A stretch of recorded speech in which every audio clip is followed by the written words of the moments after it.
Welcome back then to the BESL Season 3. It is week 4 of our Rocket League season, and today it really is the case of we could be seeing some teams on the precipice of qualifying for the land final at HyperTown. We could see potentially one team completely lose all chance of that dream. I'm League, joined by Jar of Jam, and as Heku said, just before the break, we're going to have 4 series, best of 5s, as per usual, coming up for you today. 7 of the 8 teams playing, 1 team playing twice. Of course, if you've watched recent BESL weeks, then you'll probably know which team that is, because they've got a lot of catching up to do in terms of playing games.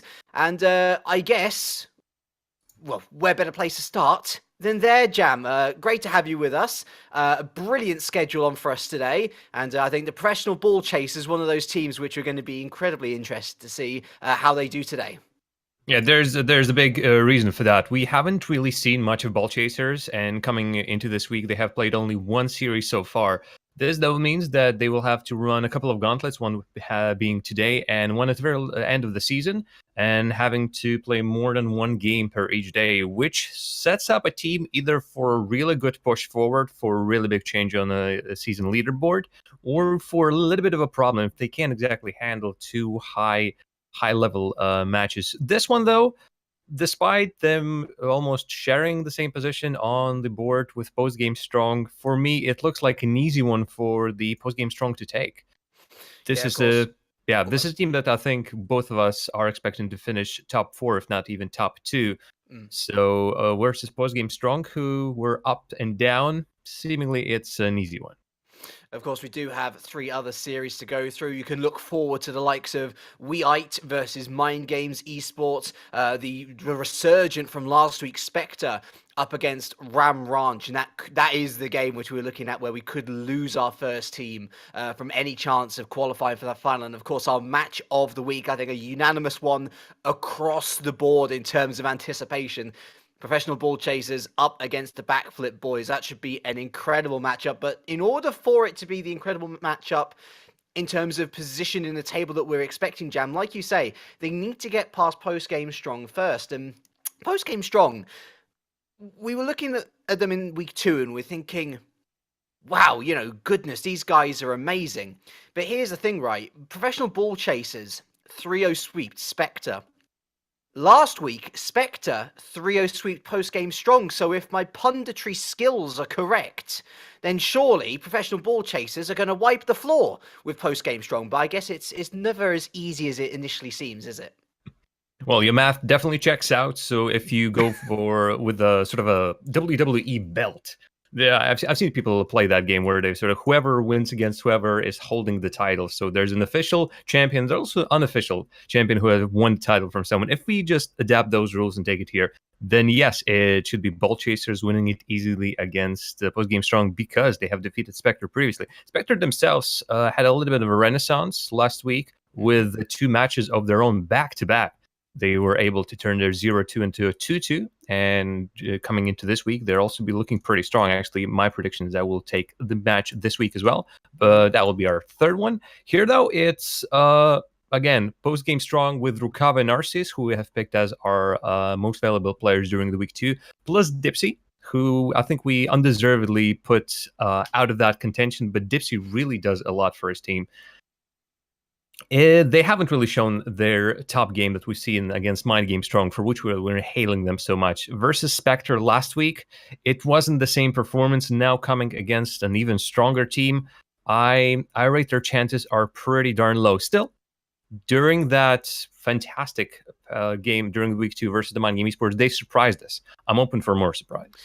I think that it's a bit harsh to say, they were wiped to the floor with when it comes to Spectre, because they were in with a chance of winning every game. It just was a little bit off colour in regards to previous weeks. I remember the chat was going wild at me calling him Dipsy Love because it's Dipsy LV. I loved his performances from week 2, as you said. I think it's kind of harsh that he got overlooked because he was doing all of the roles which you don't necessarily shout about and write home about, but he was doing all the roles which make a squad-based team like this tick.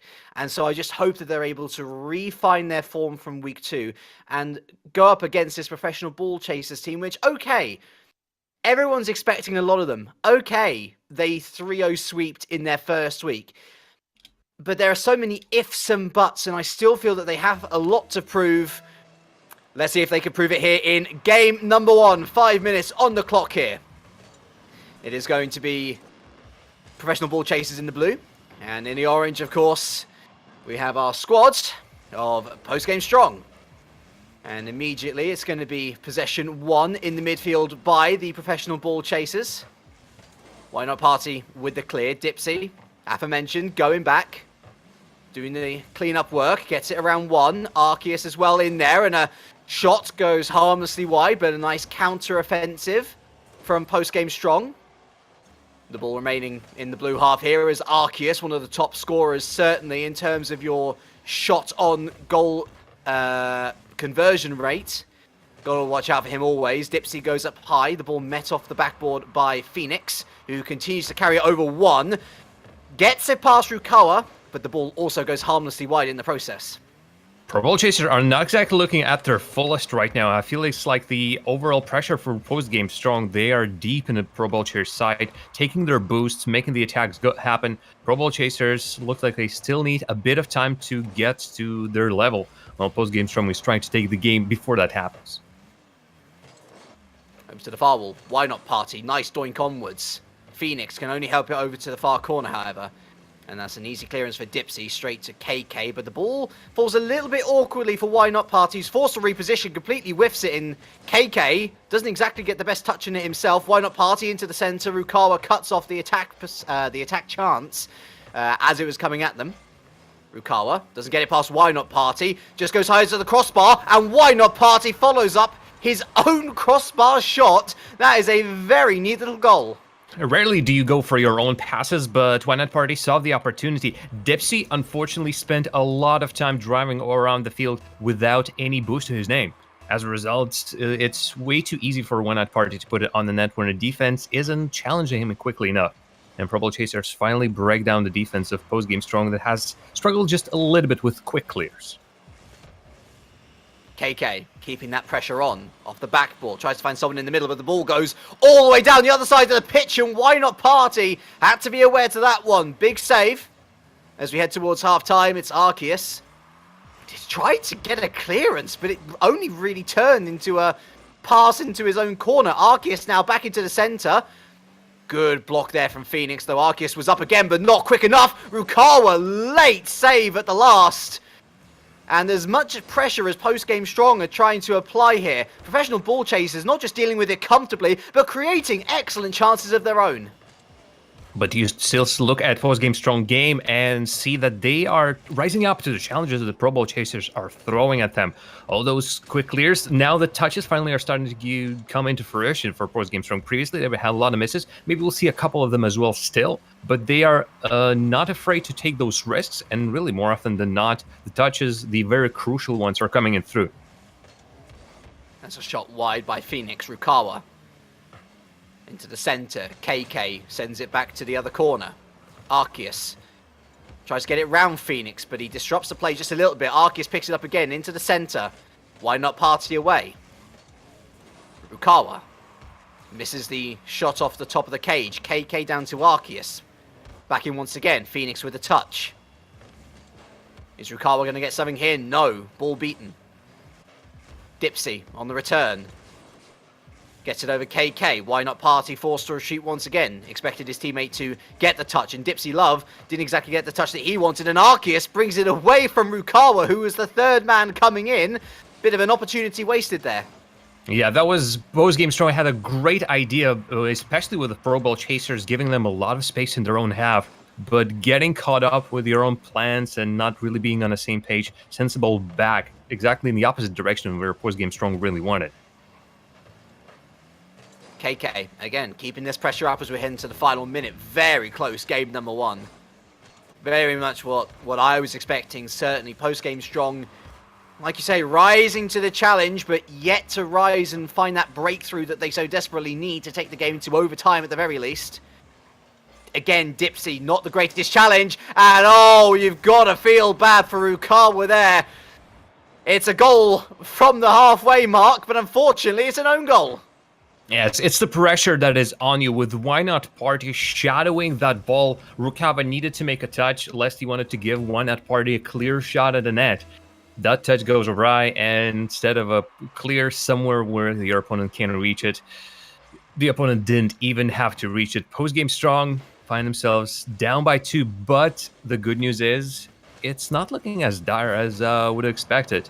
And right now, especially with that demolition opening the play with many of the players of their team in front of a net, they should be putting that in. Oh, nice. Wow, that's walking. Arceus just finds the ball in the opposite half, especially after that hit by Rukawa and an unfortunate touch by Why Not Party. And post-game strong with 20 seconds remaining, they still have a chance. He's like a cat through the cat flap of a door. He just snuck it in, squeezed it in, and it makes the scoreline a little bit more, I feel, respectable. Again, it's not like 2-0 is a particularly bad scoreline in the first place, but at least post-game strong have a goal to show for their efforts now. Can they find another one? A late miracle. Oh, Phoenix misses his touch. The ball loiters around, and KK with a crucial clearance. Rukawa misses that touch again. It's 2-1 in the end. It's professional ball chasers who pick up the first point in the series.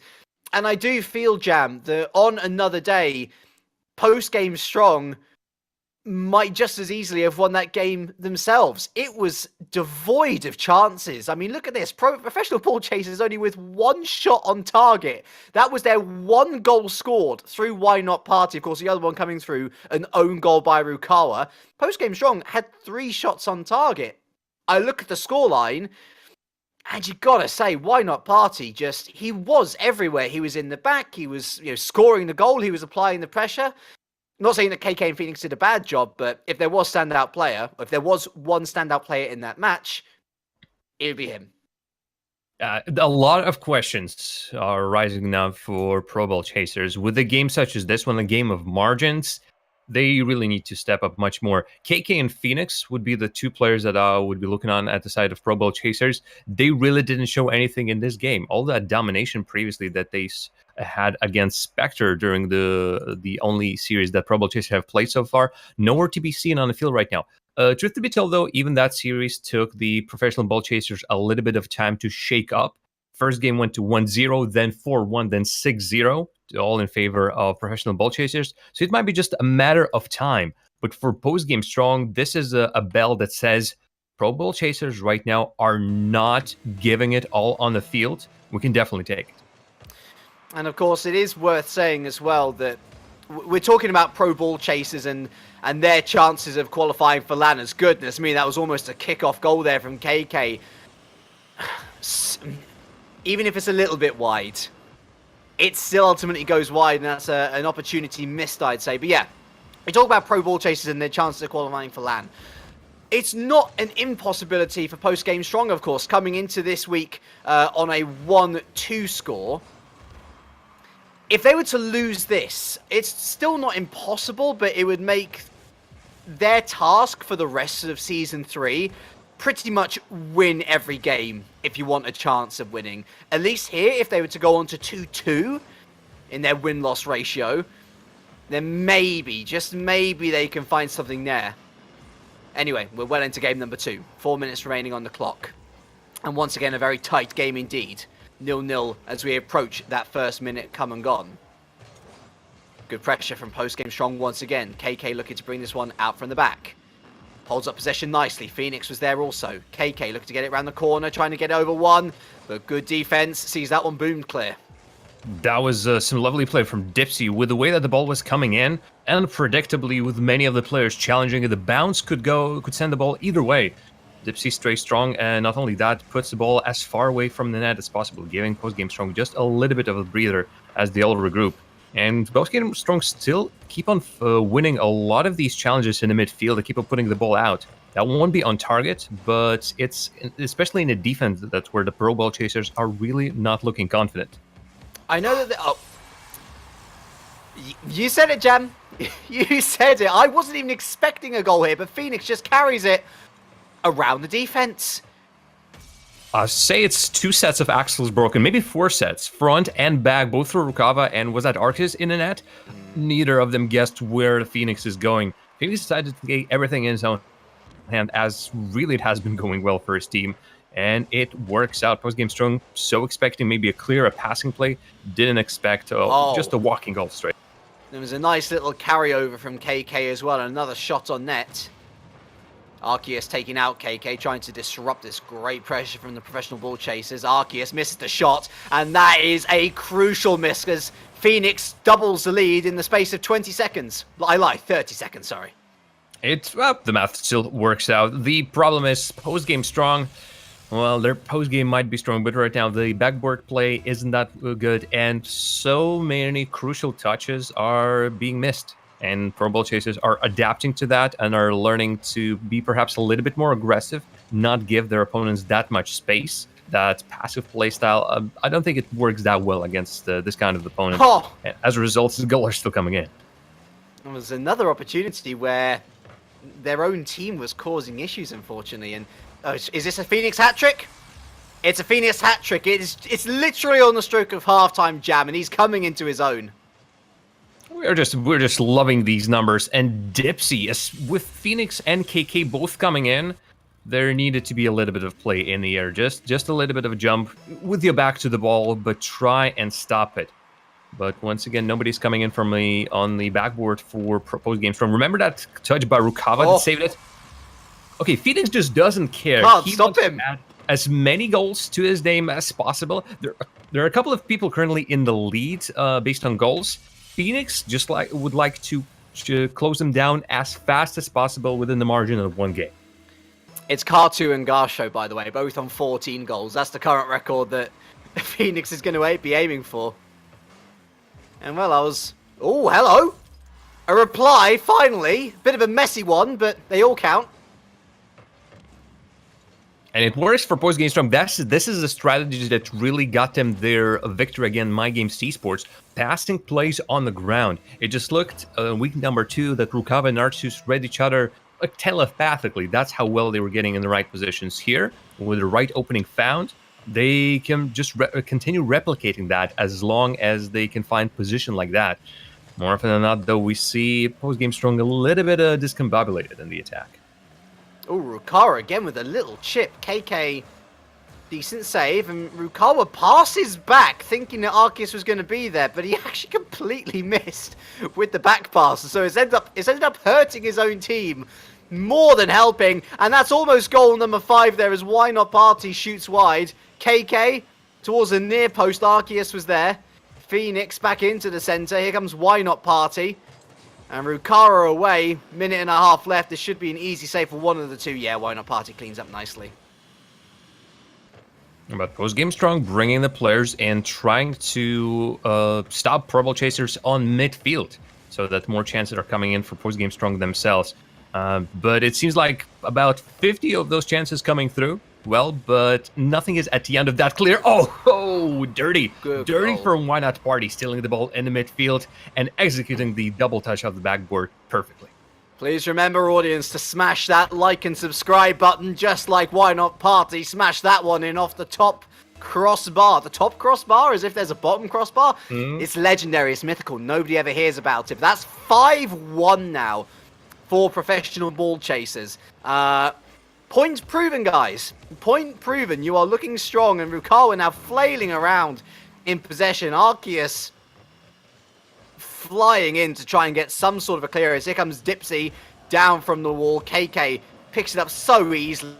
Arceus can't even get a touch there. Rukawa fight with a clearance. And there were questions to be asked of Phoenix and KK in this match. I agree, Jam. It was good analysis from game number 1.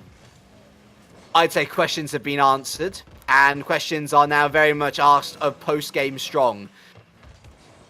What on earth do you do from here? Because they've been completely overrun at their own game. Well, it seems like that's the speed and the aggression with the Pro Bowl chasers started playing. They put post-game strong on a spot under a very hot spotlight, and it doesn't seem like post-game strong like it. Again, someone like My Games eSports, they were looking okay. The team that wasn't really putting that much pressure on them, where it was a much more an opponent that they could have dealt with, especially when things started finally falling into place. Here, though, it's a completely different idea of a playstyle that's currently being shown against them. So Postgame Strong is lost just a little bit. But you saw how well they played in game number one.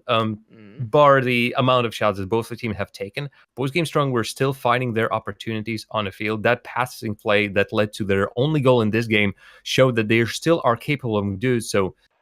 But I don't know, it might be the stress, it might be the stage fright that Postgame Strong are currently experiencing, but they're almost a little bit too afraid of Pro Bowl chasers, and as a result, it makes their game make a big old dip. I mean, just look at the shot difference.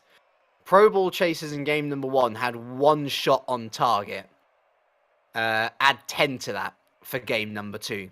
Had a good day at the office in game number two in front of goal. At least creating chances at the very least. Postgame Strong only mustering up that 1 shot on target from Rukawa, which was, as I say, a scrappy one at that. Maybe it is the pressure. As I say, if Postgame Strong were to lose this series, they'd go into 1-on-3. Not impossible to qualify for LAN, but ridiculously hard. Pro Ball Chasers, they know that winning this series takes them into the top 4 by virtue of not losing any games, but not losing any series, but winning 2. The 2 currently occupying 3rd and 4th in the table. They've already lost 2 games, and so again, it's how ratios work, isn't it? And it means that they are only now 1 game away from securing their place in the top 4 going into the rest of this week. Remember, they do have 1 more series to play, of course. That's our match of the week up against the Backflip Boys. Job not done, though. Job is very much done, and you cannot count out anything in Rocket League. The reverse sweeps are more common an occurrence than you might realise at first, as KK brings this one down from the air. Why not party with our first shot towards goal? Looking for a bit of a creative play here. Gets it in front, but KK wasn't on the same wavelength. Decided to retreat. Picks up the 100 boost. And looks to get it away, but whiffs his shot, actually. So it invites more post-game Strong pressure here. I'd argue that they really need to get the first goal on the board here, post-game Strong Jam, just to have something to defend with. An opener, will be something lovely, but Pro Bowl Chasers return the favor on the other end of the field and make a couple of threatening shots of their own. But again, from the very beginning, with nothing on the board besides the clock, it's a perfect opportunity for Postgame Strong to start us, as the game suggests, strong. Since the game has died down, it's just like the game number 1 has basically gone throughout the whole thing, how the game 2 started. So all these resets... the game has reset. Now Postgame Strong need a mental reset and just continue what's been working up for them the best. Some of these attacks that they're bringing through the Ball Chasers defense are seemingly to be working. Arceus doesn't get it over Phoenix, and Rukawa there forcing to some very acrobatic defending. Had to put it onto his own crossbar. Unfortunately, whenever the ball does go onto the crossbar, Jam, it often invites another opportunity, and that's exactly what KK has taken. I watched Dipsy, and Dipsy just drove under everything from the Postgame Strong side, not challenging the ball. I feel like he was the player who should have challenged that shot that eventually came in from Ball Chasers and gave them the first goal. Postgame Strong to commit way too hard on that one clear, and as a result, net is obviously empty for the Pro Ball Chasers to take, who rotate in and take it, and continue to try and take it, although now Phoenix just wants to add a little bit more to his goal tally, and goes against his team wishes. Ball back into the centre. KK reinitiates the offensive. Rukawa misses the touch. Why not party? Arceus tries to get it away, but Phoenix met it before he could even get past the quarterway mark. Rukawa completely whiffs the clearance, and surely a second goal.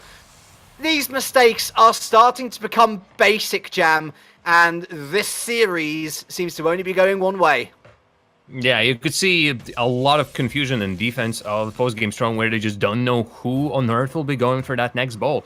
Arceus didn't get the boost from a corner, didn't really do anything with what he had in the tank either.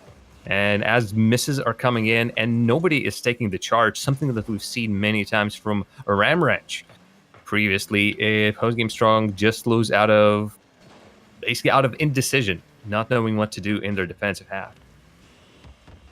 If they looked off colour last week, they look positively monochrome today, unfortunately. It's been scrappy goals, it's been nip and tuck for post-game strong.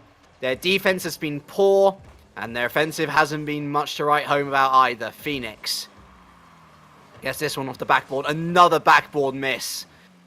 And Arceus' clear is hardly convincing into the centre. Here comes KK, but another good chance goes a-begging. That said, when you're 2-0 up against a team that hasn't even scored 2 goals in a game so far, you say that those opportunities can be afforded to be missed. Well, they're sitting on a pretty good cushions of 2 goals in 2 games. But it, as you said, it doesn't seem likely like Postgame Strong can currently find something in the remaining 90 seconds. It has been all pro ball chasers with the boost control, with the goals. Was this could work? Arceus and Rukawa tried a team pinch that didn't go their way. And now Phoenix and the rest of the Pro Bowl Chaser squad are just putting so much pressure on their opponents. And when Postgame Strong get their own chance, well, they hang on to it, actually. I can't believe they didn't score that one either. Why not party with a tap-in? Whiffed it. Here he comes again, this time off the backboard. Dipsy is there. That's a decent clearance over to the side. But KK, once again, the rotations coming out from Pro Ball Chasers. I know that we're criticising post-game strong a lot, but we've got to give it up for Pro Ball Chasers in that very much like WeIte, actually. There's not one player in particular now that everyone's warmed up at least, who's sticking out. It was Why Not Party in the first game, but in game number 2, Phoenix stuck out. Absolutely incredible offensive plays. And here I've got to tip my hat to KK. He's looked absolutely brilliant across all of the field. It makes it difficult for us in terms of a player of the week, since I'm sure all 3 of these players will probably be in the question for that particular accolade this week. But yeah, just brilliant overall. And there is the 3rd goal that they so very much deserve, and it's once again Phoenix on the board. Oh, Phoenix. Well, why not get some stats more for him on the board? Because it's Pro Bowl Chasers game with 3-0 and this much time remaining on the scoreboard. With post-game strong not being able to muster even 1 shot so far, it is over. It is done for them, but this is at least the last game for them today. There are a lot of lessons to be learned from this. As more goals are being added, KK still wants to get on the board, not just a why not party in the first game, Phoenix in the second one. But post-game strong have a lot of things to change. I felt like their playstyle was a little bit too static, perhaps. So many plays have been taken from a stationary position, wasting a lot of boost just to make a weak touch. You can't possibly stop to make your moves. You need to be constantly on the move. And since post-game strong played from that very stationary position, it didn't allow them to get out of their own half. They lost the battle for boost, lost the battle for not just midfield, for their own half, pretty much. And Pro Bowl Chasers, despite leaving a lot of gaps for post-game strong to get into, post-game strong didn't use them. That is a complete shutout. A complete shutout. No shots on target for post-game strong. Once again, Pro Ball Chasers come up with 11. Once again, Pro Ball Chasers win by 4 goals. And once again, Pro Ball Chasers 3-0 sweep in a series. It sees them head on up into the top 4 on a 2-0 ratio. And post-game strong, they're on the ropes now. Like you say, Jam, they don't play again this week. Every game from here on out, though, is a must-win. It is the same situation the Ram Ranch are currently in, sitting at the bottom of the table. I had a lot of hope for post-game strong after week 2, where a Phoenix, not the one that we just seen from Ball Chasers, but the Phoenix of the post-game strong rose from the ashes of the week number 1. I'm afraid that Phoenix is having some issues and needs to see a doctor. And with the situation they're currently in, I do believe they still have their matches against Scavenge Esports, and WeIte. That will be the hardest test for post-game strong. And I don't believe in WeIte giving freebies out. Hey, segue time. Guess who's playing in game number 2? Hey! Oh, that's helpful. It's WeIte. And I think it's fair to say everyone expecting these guys to qualify for LAN Again, they're actually in a bit of a. You could call it inflated. I like to call it faux because they're a little bit behind the scene as well. They've only played 2 series, right? And so they're already on a 2-0 score line. They're up in second. Actually, I mean, they're now joint second, aren't they, with professional ball chasers? But I'm pretty sure WeIte have scored more goals regardless. Against Mind Games. And Mind Games go into this week exactly the same position as post-game strong. In this game, and they're looking competitive for the top 4. Lose this game, and once again, they've got to pretty much win every game from here on out, or every series from here on out, sorry, to have a chance to qualify for LAN. Sadly, it is WeIte which they are facing. And given the level, the standard of their play so far, it's so difficult to argue against it. And we're going to try and further hammer on home the point by giving you a little comparison of 2 players. Here we have Chuvis and Pumpkin Digger. Now, Pumpkin Digger, we've talked about Mind Games and their set roles. Pumpkin Digger, very much the striker of the squad. Look how similar his stats are to Chuvis, Jam. And consider now that Chuvis isn't even considered the main goal-scoring threat for WeIte. And you kind of get an impression about what Mind Games are up against. Actually, I do believe that Chuas is the top goal scorer for WeIte. While Spring and Memphipai are both very capable of scoring goals, it has been specifically Spring and Memphipai setting up Chuas with the majority of the goals. But on the side of Mind Games Esports, I would say he is the main thing. And the problem is, last week, Pumpkin Digger was extremely quiet for Mind Games Esports. If he can't really spring up back in this week, then the chances of Mind Games versus WeIte, as slim as they already were, would completely go poof. Yeah, it's if you liked what you saw from Professional Ball Chasers, then you will love what you see from WeIte if you've not seen them play before. Just the most incredible team to watch. I've compared them to RLRS teams. So good is their play. And I do worry for Mind Games. Then again, anything can happen in Rocket League, Jam. And if they were to score 1 goal, park the bus, nick a game off WeIte, force them into more mistakes later games, then we could have a very, very interesting last half of the season. Because I think what everyone, apart from WeIte, wants is for this top team to be beaten, to show that they are vulnerable. Still, to me, it doesn't seem like Mind Games Esports will be that team, especially coming against the absolute monstrosity, or a monster, not a monstrosity. Well, it's terrifying, the fact that Chivas is currently the only player that's scoring more than 2 goals per game. Nobody is coming even close to that one, although stats might be going here and there. His teammates, Minfipai and Spring, are as well not even close to that one. So watch for Chuvas to continue on banging goals after goals, being the MVP for many of the matches throughout, and most likely the score lines being out of this world. Absolutely. Right, so I think we're just looking to head on into our game. We've got the details ready to go. It is hard not to see this one ending up as a 3-0 sweep, Jam. For Mind Games, of course. No, it's pretty obvious to me. They're up against it. It is going to take a very special effort for Mind Games to even take a game off WeIte. Yeah, it says it will be, again, a surprise as I'm always open for. But with the performance that Mind Games showed last week, and they weren't exactly playing against the cream of the crop. Their match was against Scavenge Esports. They took 1 game off their opponents, but now Scavenge Esports are sitting in 3rd. Although with the updated standings after the first game, that might be a little bit different. Mind Games Esports are down there at the very bottom. Might be sharing the spot with Post Game Strong after this matchup ends up.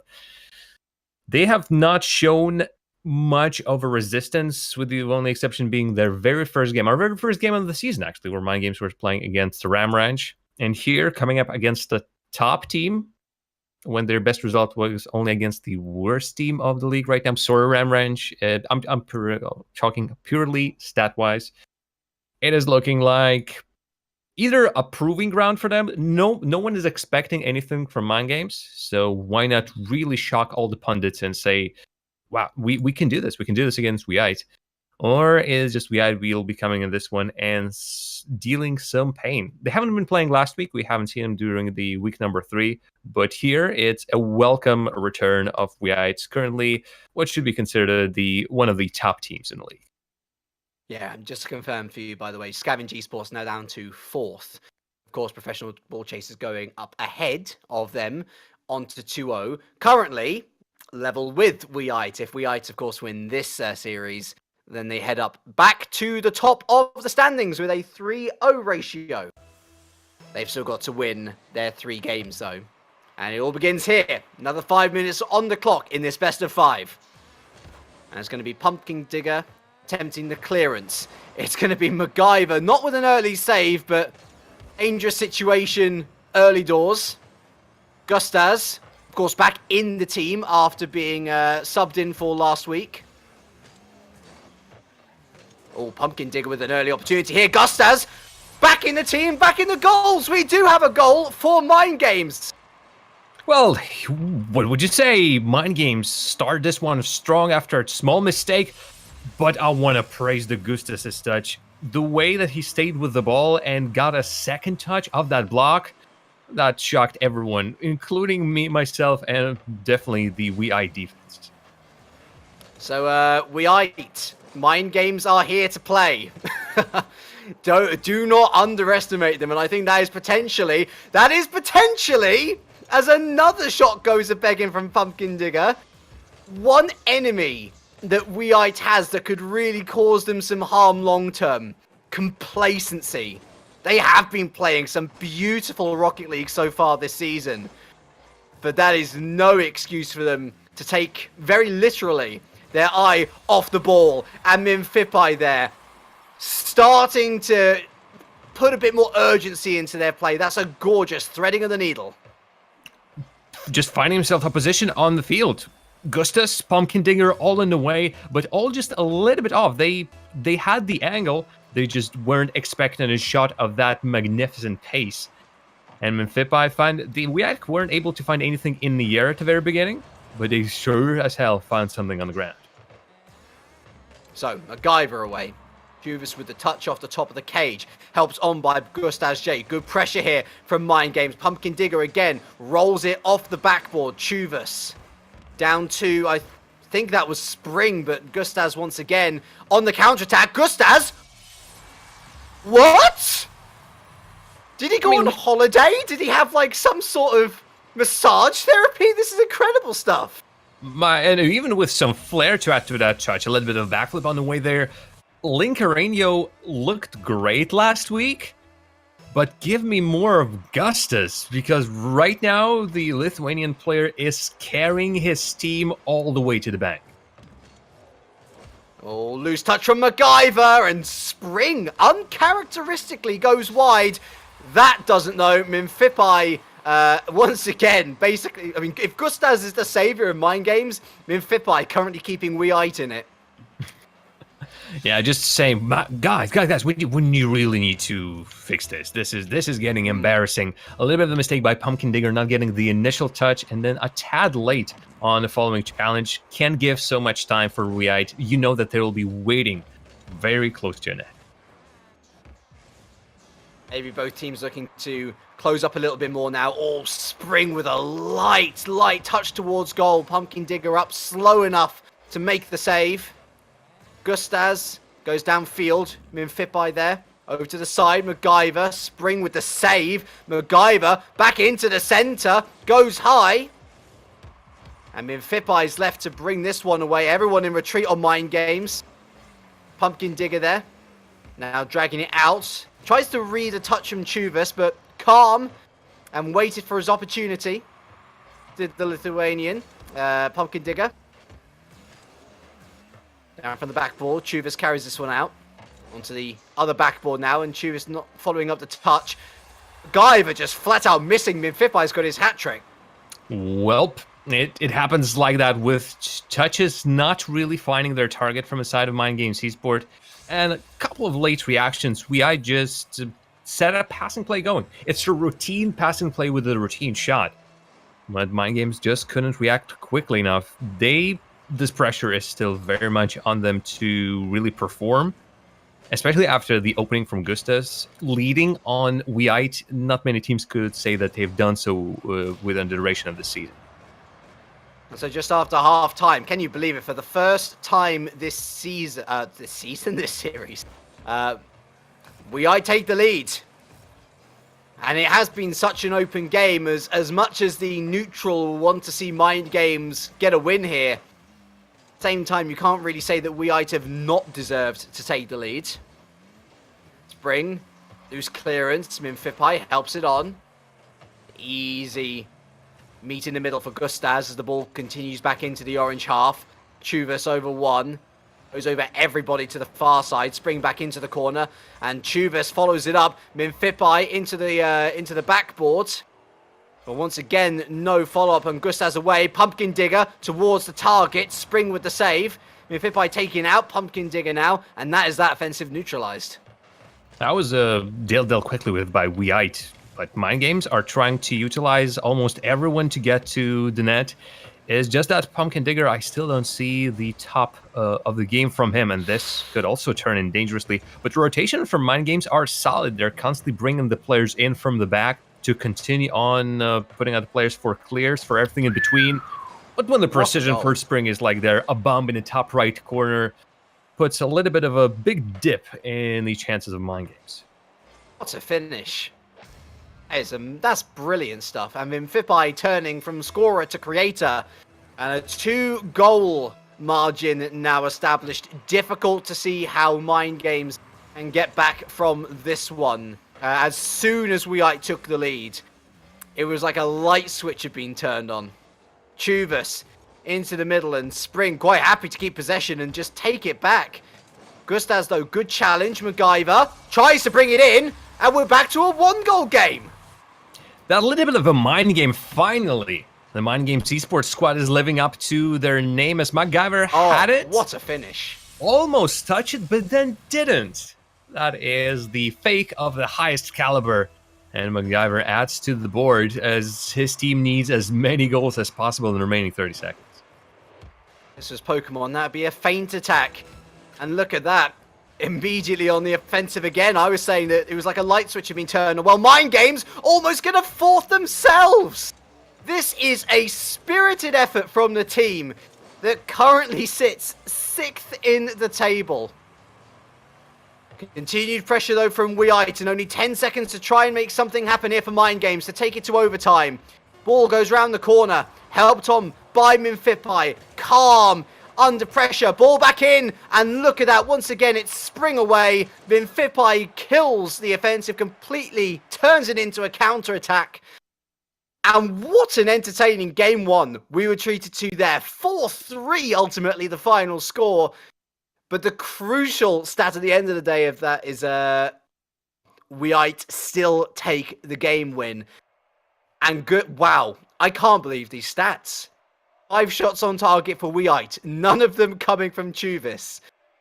8 shots on target from Mind Games.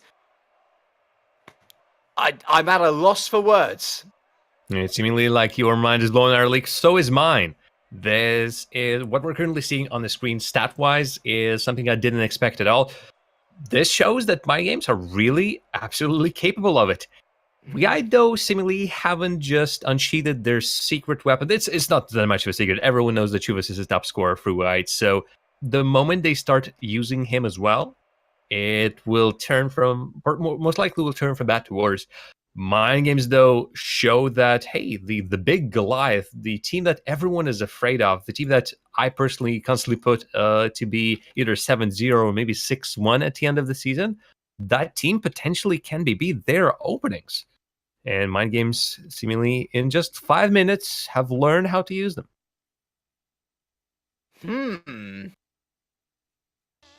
Is there an upset potential here? Always. If you weren't if you weren't convinced going into this series, then You should be now. You should be now when we begin game number 2 here with more excitement than game number 1. Once again, Gustav's on the offensive. Oh, and MacGyver missed an open net. Oof, there's still more. Mind Games are continues to coming in, but wow, what an opportunity. Mind Games had WeIte down to the count, and yet no goal with just they didn't believe in themselves hard enough. They're still on the attack though, when WeIte for the 30 seconds of this game are forced to endure with everything that Mind Games is throwing at them. It's a very offensive rotation from Mind Games. Pumpkin Digger does well to get it over the top of the oncoming Chuvas.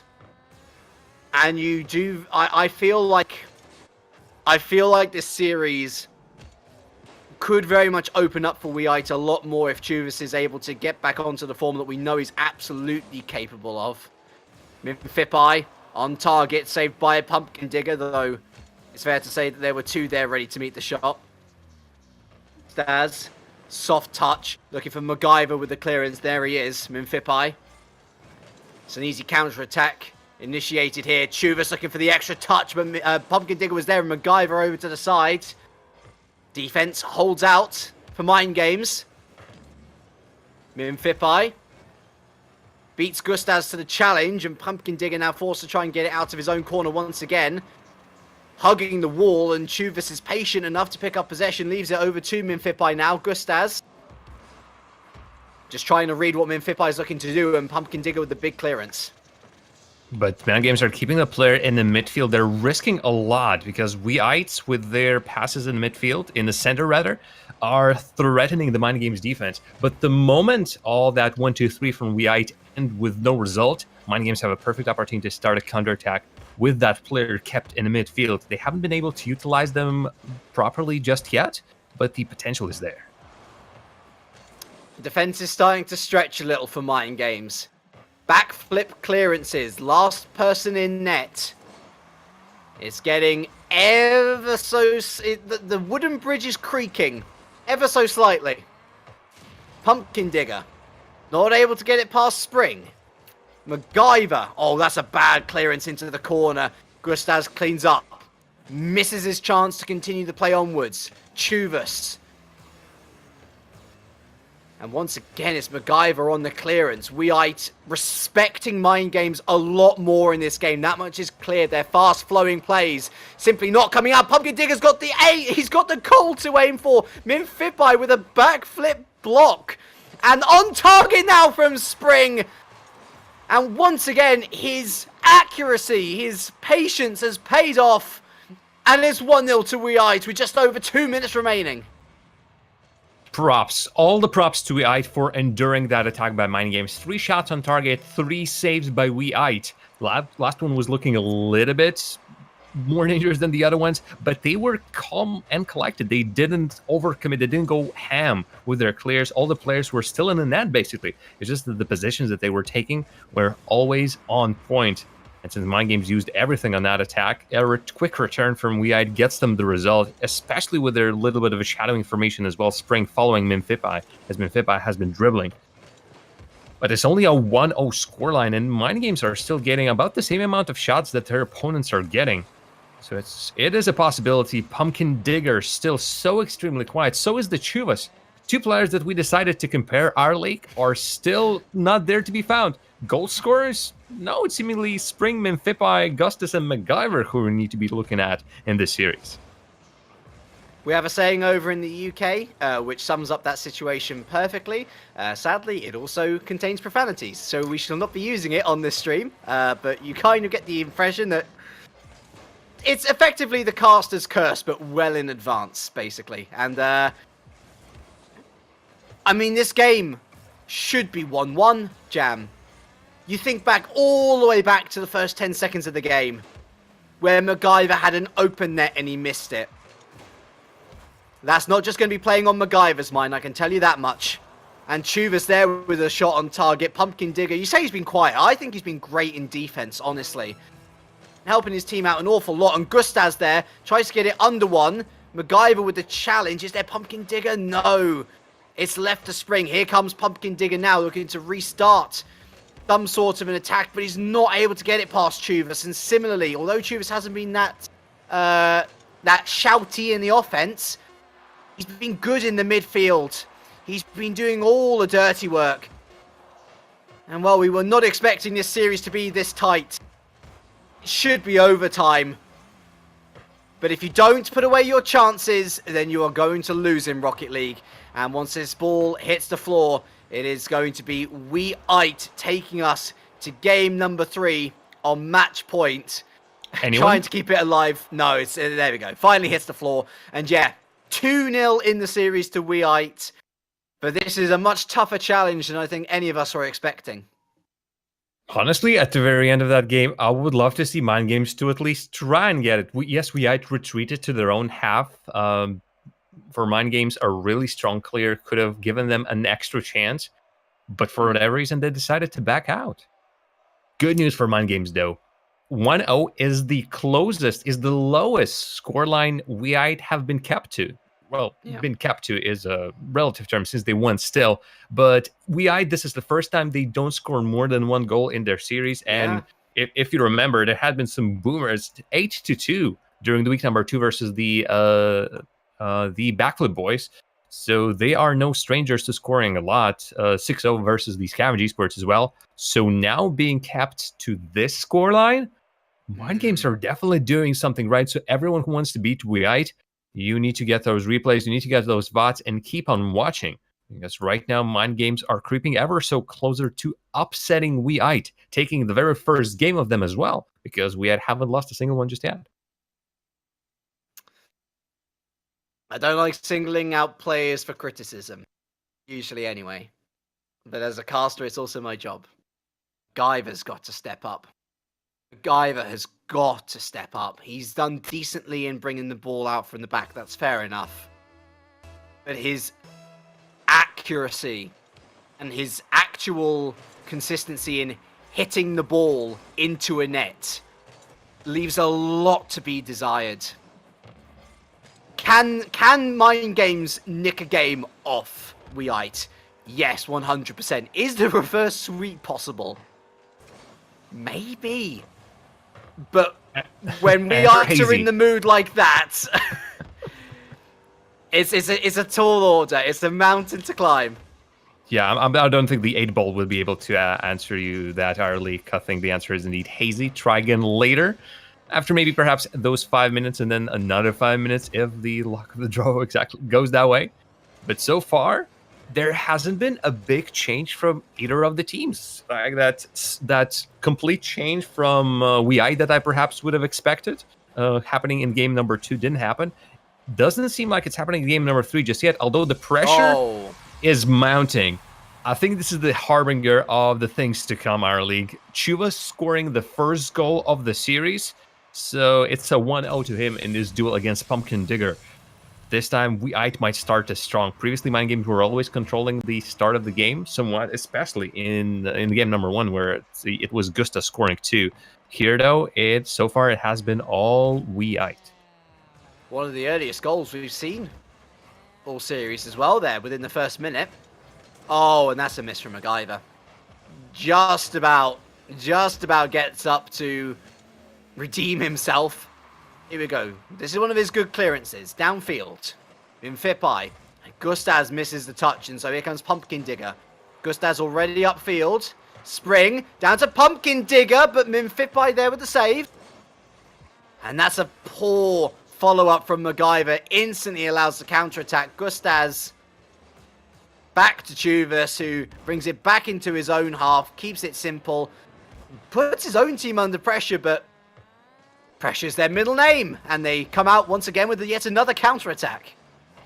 Yeah, it was looking almost good for Mind Games, but they were all, in my opinion, not taking the right position, not taking the right approaches. MacGyver still, you wanted for him to step up. Right now he's looking a little bit lost on the field, not really clicking with his team. And as the attack not going the way of Mind Games, the ball just stays there in midfield. It's WeIte who are already sending players up to hit the ball, while Mind Games are still on the ground just considering. I'll be honest. this is still as bad as we have seen Wight. This is their off week.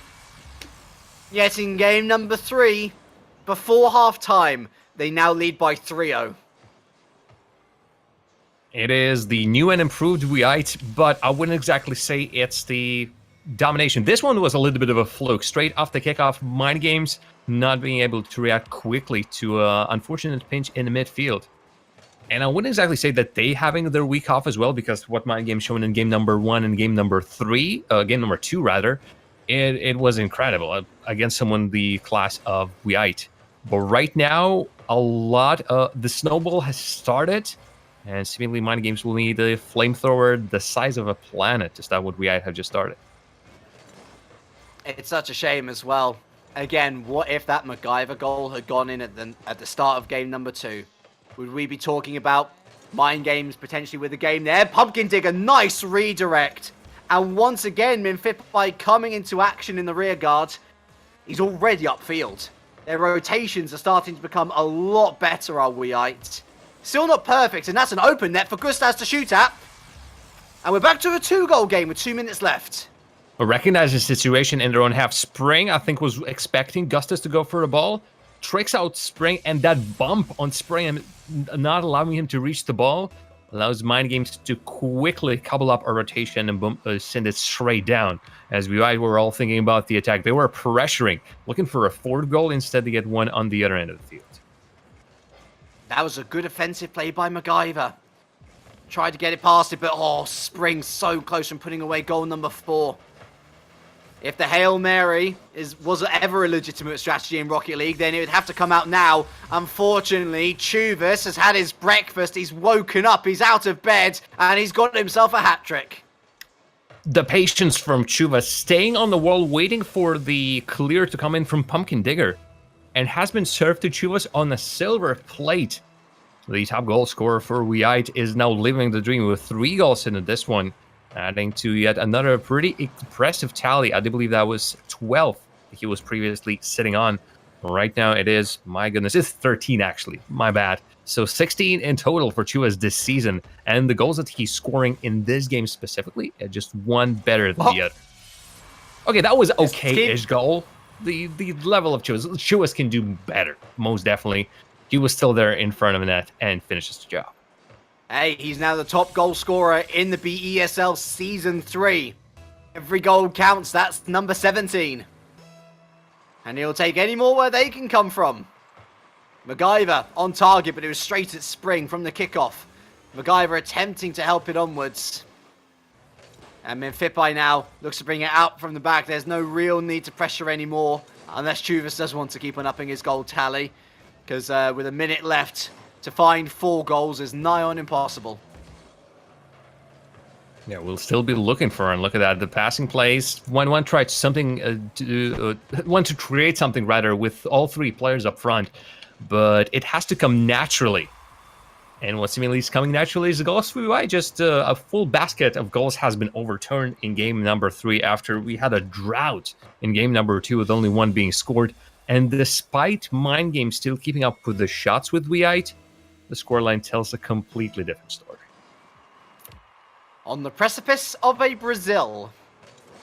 Would that'd be our first one this season, right? We had 8-goal games, specifically Wight against the Backflip Boys. So I think that went to Brazil for a little moment. I do believe we had one. If not, I will be more than happy to get another one. Or just the first one. Whatever, Brazils are Brazils. MacGyver. Oh, hey! MacGyver's got a goal. But I think we can more attribute that to an own goal. I thought about humming the MacGyver theme song for a moment, but not with an own goal situation. No, I don't think it merits that. Plus, copyright lawyers will be after us in the blink of an eye. But with this, Wight, well, they sort of dropped the Brazil. I'm not sure who would like the Brazil most. I'm pretty sure Mind Games wouldn't want the Brazil because it's called the Brazil, but it's Germany who won 7-1. So for Brazil, it's something to not remember at all, to completely forget immediately. And this is the game that Mind Games would like to forget. After the showcase in game number 1 and game number 2, both of these games being 1-goal affairs versus the team that most likely will be at the top of the league at the end of the season. Mind games have shown that the Goliath can be at the very least tripped, but the Goliath recovered quickly, and that game number 3 just started with White colors waving all over the stadium, and they kept that control until the very end. Yeah, it's a game to forget for Mind Games. In the larger context of things, it's a series to forget for MacGyver. But it is not a series that we will forget anytime soon. White's vulnerable against the team that came into this week in 6th. Struggled, but ultimately they have come out with a 3-0 sweep. They go to the top of the standings with a 3-0 ratio. And there's more where that came from. 2 more series coming your way very soon. For now, we're going to head to a brief commercial break so we can catch our break. As much as we love Rocket League Jam, we need our drinks. But when we return, we've potentially got one team. Well, we do have one team with their last chance saloon. Spectre, the resurgent Spectre, up against Ram Ranch. Ram Ranch simply have to win that game in order to stay in with a chance of qualifying for LAN. Their one problem, they just lost their best player in the last week. And of course, our match of the week, Professional Ball Chasers up against the Backflip Boys. It is 2nd up against 3rd in the table in what should be, I would hope, one of the best series that you will see all season long. Will we get that mythical game number 5? It is all to be found out after this commercial break.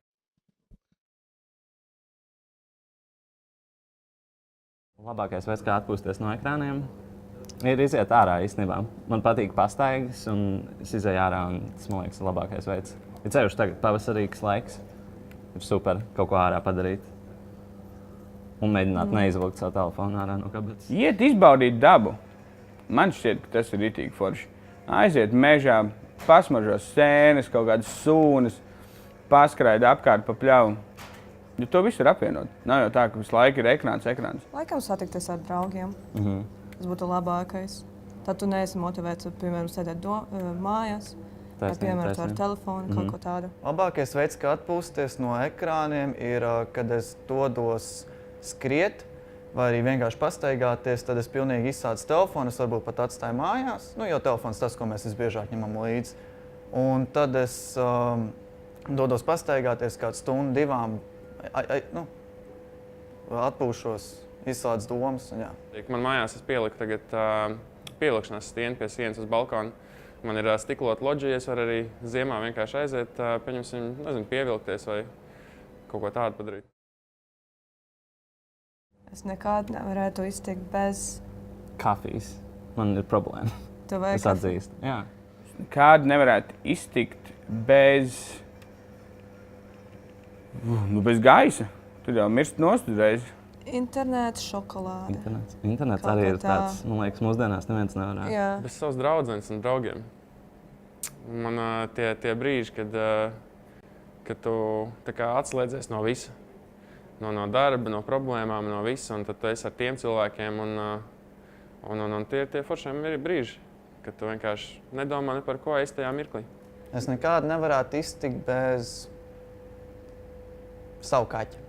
Man viņš ir ļoti dārgs, un es, kad kaut kur aizbraucu ilgāk prom, tad es vienmēr viņam zvanu, un tad video zvanā, un man mamma vienmēr prasa, vai tas tiešām ir vajadzīgs. Bet tas ir vajadzīgs. Tā ir tā lieta, ka, ja tev ir mājdzīvnieks, tad kurš tev ir ļoti tūs, tad tu vēlies pavadīt vairāk laika viņu. It continues here. It is the BESL Season 3. We're back with Rocket League, back with 2 more best of 5s.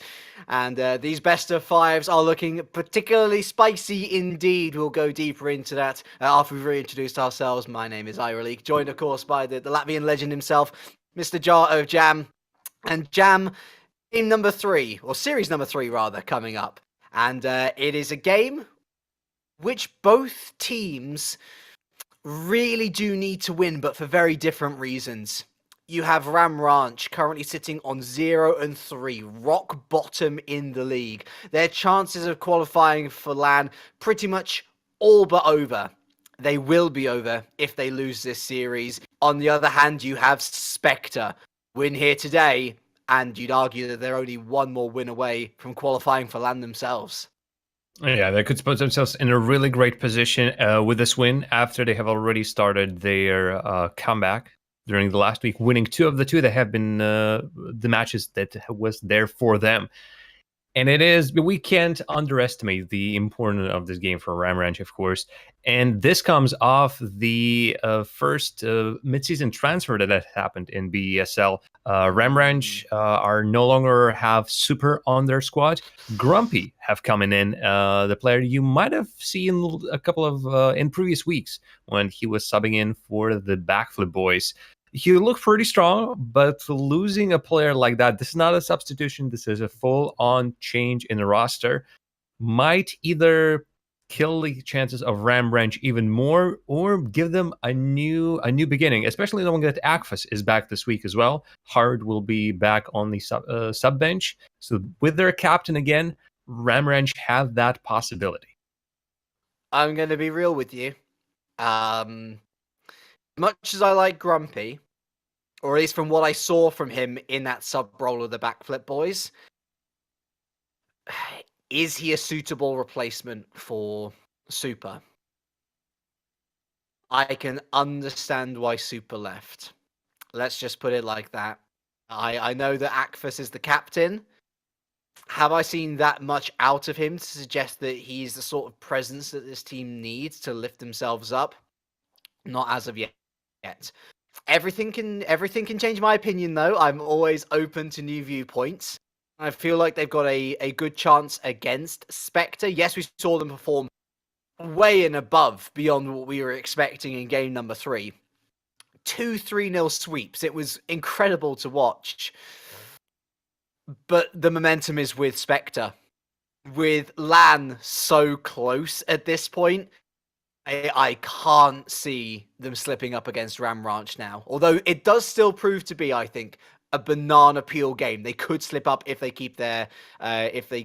don't keep their complacency in check. There is a lot of mental game happening currently as well, but mostly it has to be the Rocket League itself. A quick note as well on the side of Spectre, Mishko isn't playing. Krysik will be substituting the official sub for Spectre. And I do believe this is the first time we see Krysik on the field. And it's a quick start from the Spectre, straight from the kickoff, using the confusion straight from the very beginning. Those 5 minutes have barely started when we have our opening goal early. Is that the quickest goal that we've had in a game? I think so. 3 seconds officially down on the clock. And already, and like you said, Spectre with the sub today, already 1-0 up. It's, of course, Spectre featuring our player of the week from last week as well, Promea, who was in a hot goal-scoring form. He didn't necessarily carry his team whatsoever, but he put away so many good chances. And Krysik there, the sub, almost getting a neat little touch that would have seen them go 2-0 up in game number 1. Worth saying as well, if you haven't figured it out already, Spectre in the blue and Ram Ranch in the orange. Nice little effort on target from Akfas. So signs of life from this new look Ram Ranch squad. Of course, Grumpy grew into the series, it's worth saying, when he subbed him. Decent in front of goal. And that is an open goal for Refka. And we're 1 apiece. Just keeping the ball close to the blue half allowed Ram Ranch to find themselves an opportunity. Spectre expecting the ball to continue to go on the flank, put 2 players up front there. Ram Ranch smartly moved the ball to the midfield where there was an open lane for Refka to take a shot.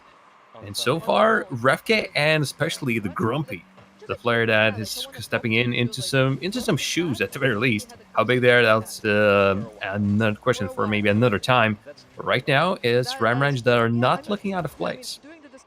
Krysik just helped in the formation of a double commit twice in a row and just completely missed an open clearance as well. nerves are potentially playing a part here. And Kreisik is going to have to eliminate those incredibly quickly. Otherwise, Ram Ranch will prove to be a banana peel. Here comes Somic. It's a shot that is high wide and not at all handsome.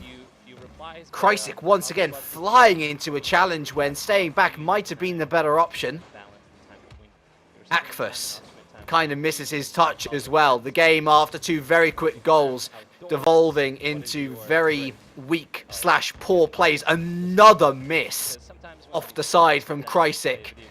And Kreisik there once again in a double. I mean, literally, Jam, I've just counted 7, 8 mistakes from Kreisik in the space of 30 seconds. It might show that the Spectre haven't exactly put enough time into preparing for his game, knowing that Kreisik will come in from Mishko. But right now, with the one player playing somewhat against the team, it might be extremely problematic for Spectre coming in through. They, just like their opponents, they are in a better position than the Ram Ranch right now. But every single game dropped will be a problem. Primea showing some of that flair that he raced last week. And Spectre finally come in with a second attempt, just on the flyby, and put the ball on target. But do not make any mistake here. The assist went to Somic. The goal went to Kreisik. That goal was made by Primea. Brilliant, brilliant work from him to get it into a difficult position for Ram Ranch to deal with. And we're back to what we were expecting to be the established order of things. It's Spectre in the ascendancy. Back to that 1-goal lead. Refka doesn't get it past Kreisik, the second man in defense. Misses his second touch off the wall. Here comes Grumpy. Though Somic was quick to meet it. Counter-attack on. Good touch from Kreisik. Opportunity there, but Primea decides not to follow up. Rotations coming back in now for this Spectre squad. Kreisik towards net. Misses another second touch that could have been a 3rd goal for the blue team. Somic, high, looking to get the second touch here. Almost gets it in at the near post, and Kreisik's there to follow up. That's his 2nd of the game. Cleanup duty from Kreisik as the ball already put in an extremely dangerous position by Somic. As the waterfall didn't come through, but the shot fell straight onto Somic's car.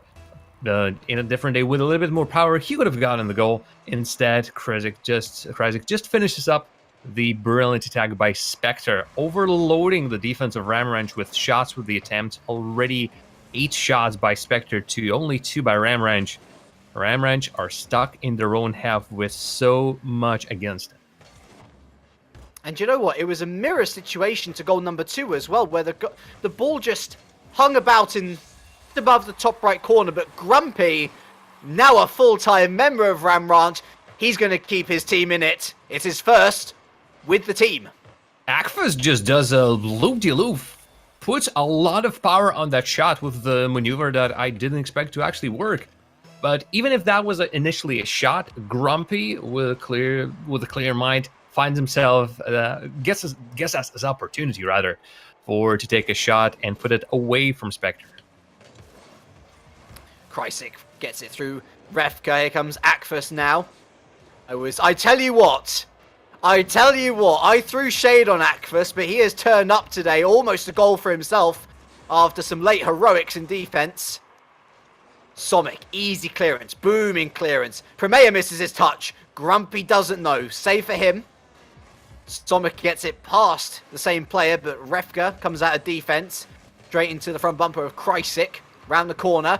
Nice touch. Akfus was there at the near post. Primea doesn't have enough boost, but does pick up the 100 with a boost steal. Kreisik over to the side. It's a save.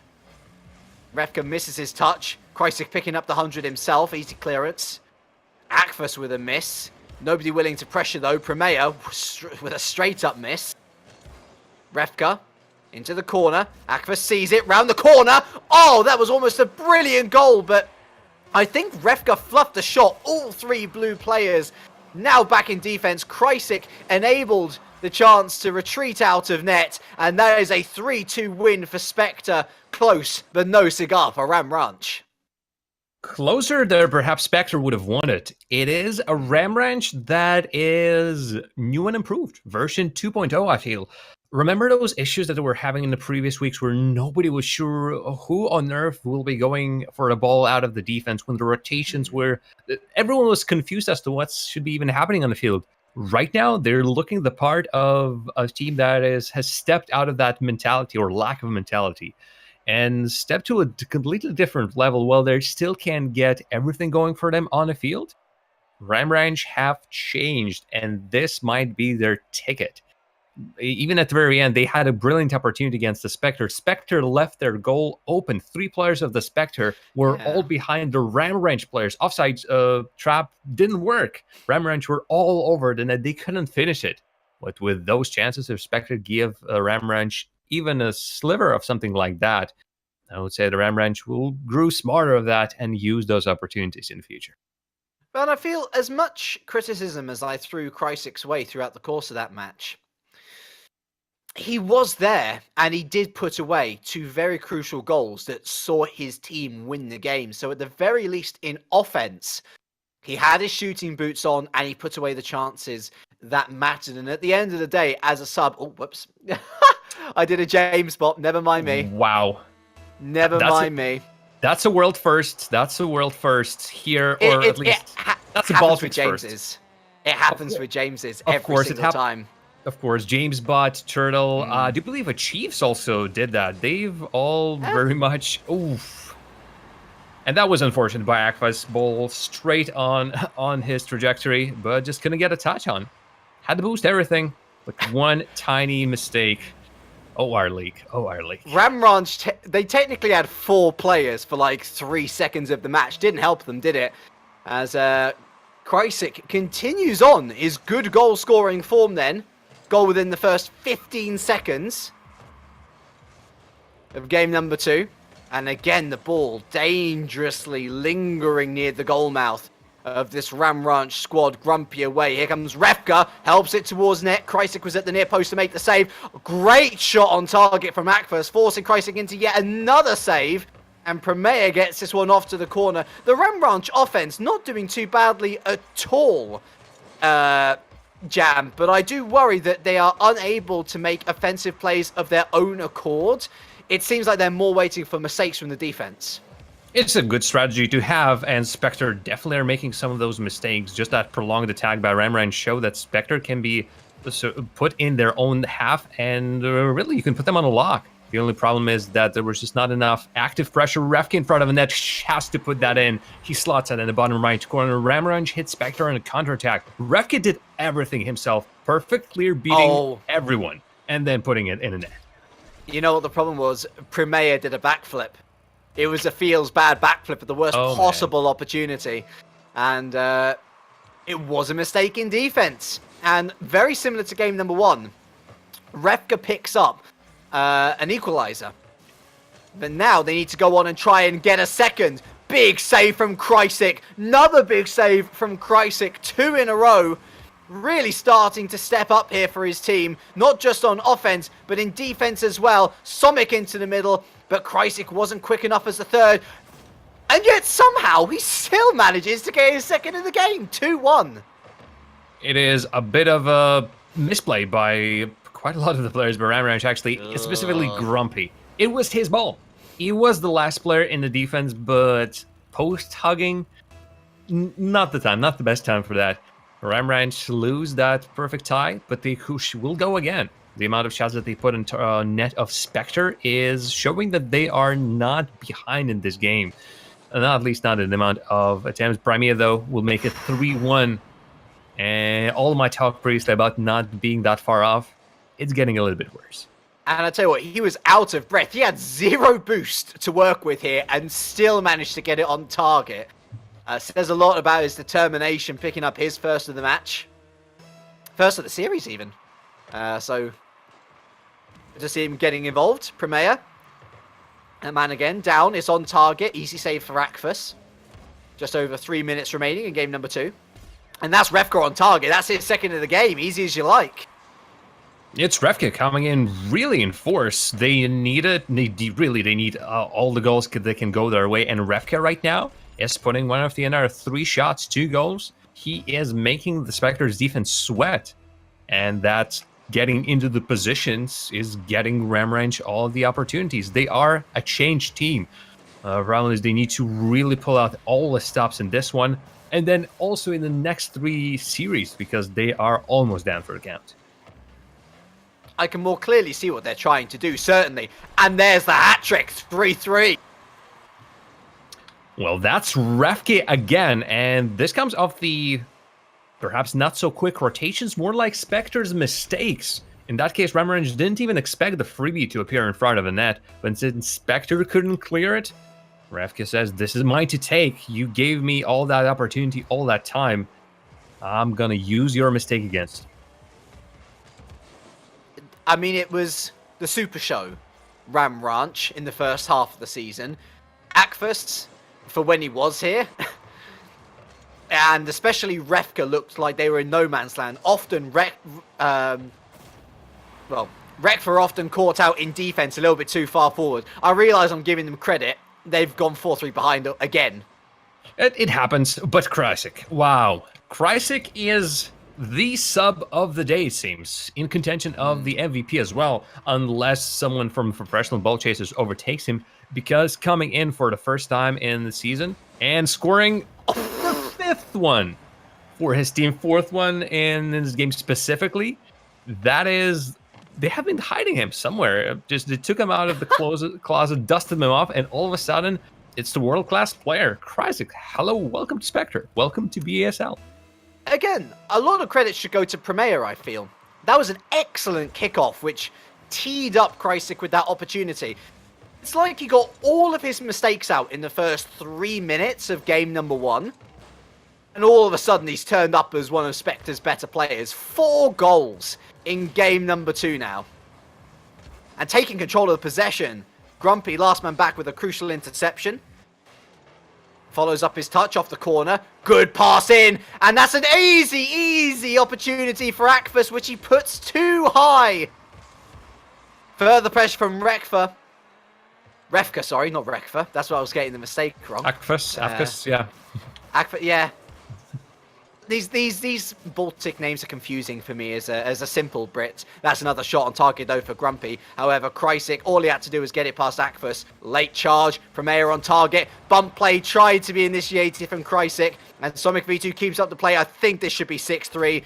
Premier with the little misleading defense, and that is a 3-goal lead now. Just jump on it. A little bit of a fake to make the player on the ground second guess where the ball is going. And Grumpy was in the perfect position to save a faked shot. I think he had no chances of saving anything that Premier would have put his hands, wheels, car, whatever he might think on. And the attack just continues. Spectre would like to add a bunch to their resume, and a bunch being a bunch of goals, and almost shut down the opposing team in game number 2. We still have a game number 3 to go. But despite all that quality that Ramranch is showing, this is a game without stops. Nobody's stopping, specifically not Spectre with those 6. I feel like I never ended up finishing my point that I was trying to make earlier either. Akfus looking to be a bit of a horseshoe playmaker. Refke, sorry, a little bit further up the field. Grumpy, that transition player. But at the end of the day, when Grumpy makes mistakes like that, and when Premier is as on form as that, you're not going to be stopping him. 7-3. It's a 10-goal game. Rotations, and rotations. Spectre just bring the players in, and it works out for them.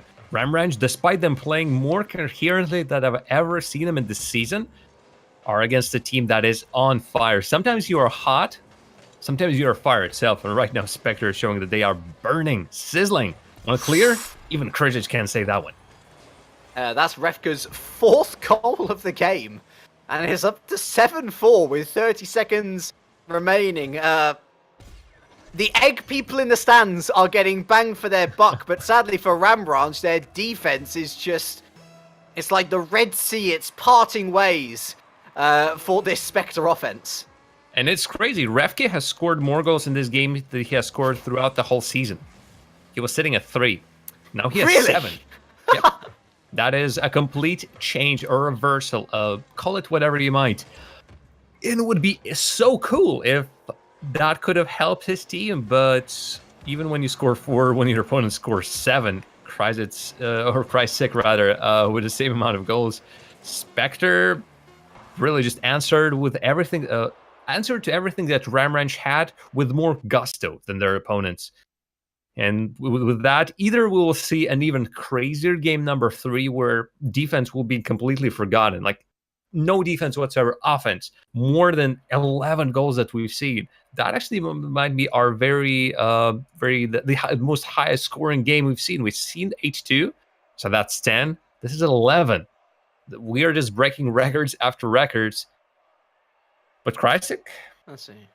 My goodness, it is the discovery of the season so far. There are a couple of subs that still haven't played for their respective teams, namely Flake haven't played for Mind Games eSports just yet, and Trex is still in the reserves for professional ball chasers.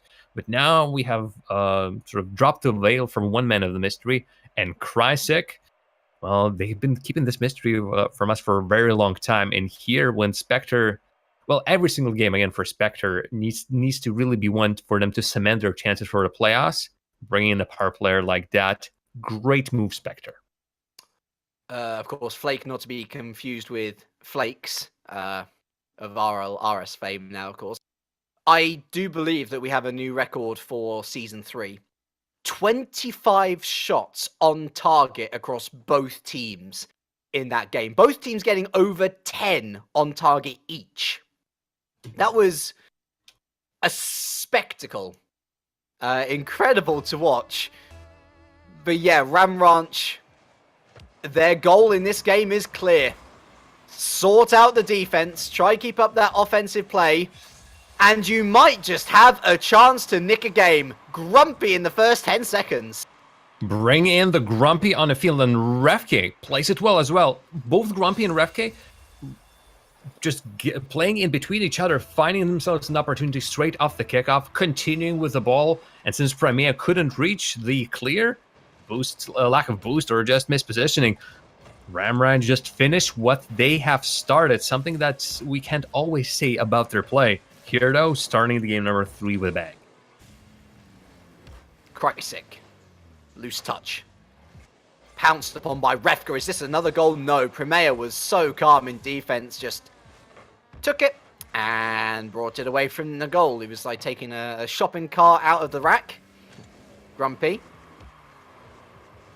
gets to, or tries to get the pinch off the little corner between floor and wall. Didn't quite work out, but didn't exactly lead to a counter-attack either. Mayer, and for Crysic, helps it onwards towards goal. Defended at the near post by Refka, who now brings it out of net. On towards goal, maybe? No. That was Sonic V2 coming back in defense. Akfus looking for Grumpy, but he's got no boost to work with. He did incredibly well with the tools at his disposal, and Refka throws it onto the backboard to keep the pressure up. That pressure just still continues on going. Grumpy doesn't take a strong shot, but it's a strong, precise enough, and that's what matters. After Spectre has been tested on the back wall, after Crysic leaving that opportunity, that corner, everyone else from Spectre was positioned perfectly. Left post, center, nobody on the right post. Crysic was still in the air, and that's what Grumpy saw the opportunity. There's an open spot, I'll just put it right there. So, for the first time, we have a 2-goal advantage for Ram. In fact, isn't this the first time that Ramranch have led this series? They've definitely have won a game before that. The only game so far that they won against the Mind Games eSports in their first week. So at some point, they clearly have led in that series. Here, though, it is looking like a very comfortable situation. We still haven't crossed the 2-minute mark. And yet, there we are. Ramranch with Grumpy in the lead, or just putting the team on lead. But the music from Jaws is starting to play. Crysic smells blood in the water, and even double committing with Crimea. That's one of those cases when you can say the double commit actually worked. Crysic has been given one opportunity to go for the top scorer in the season, and he is going for it, isn't he? What a performance in front of net from Crysic. As I say, the only pain against his record is that first game where he made so many mistakes and opened up the opportunities for Ramranch to get in there.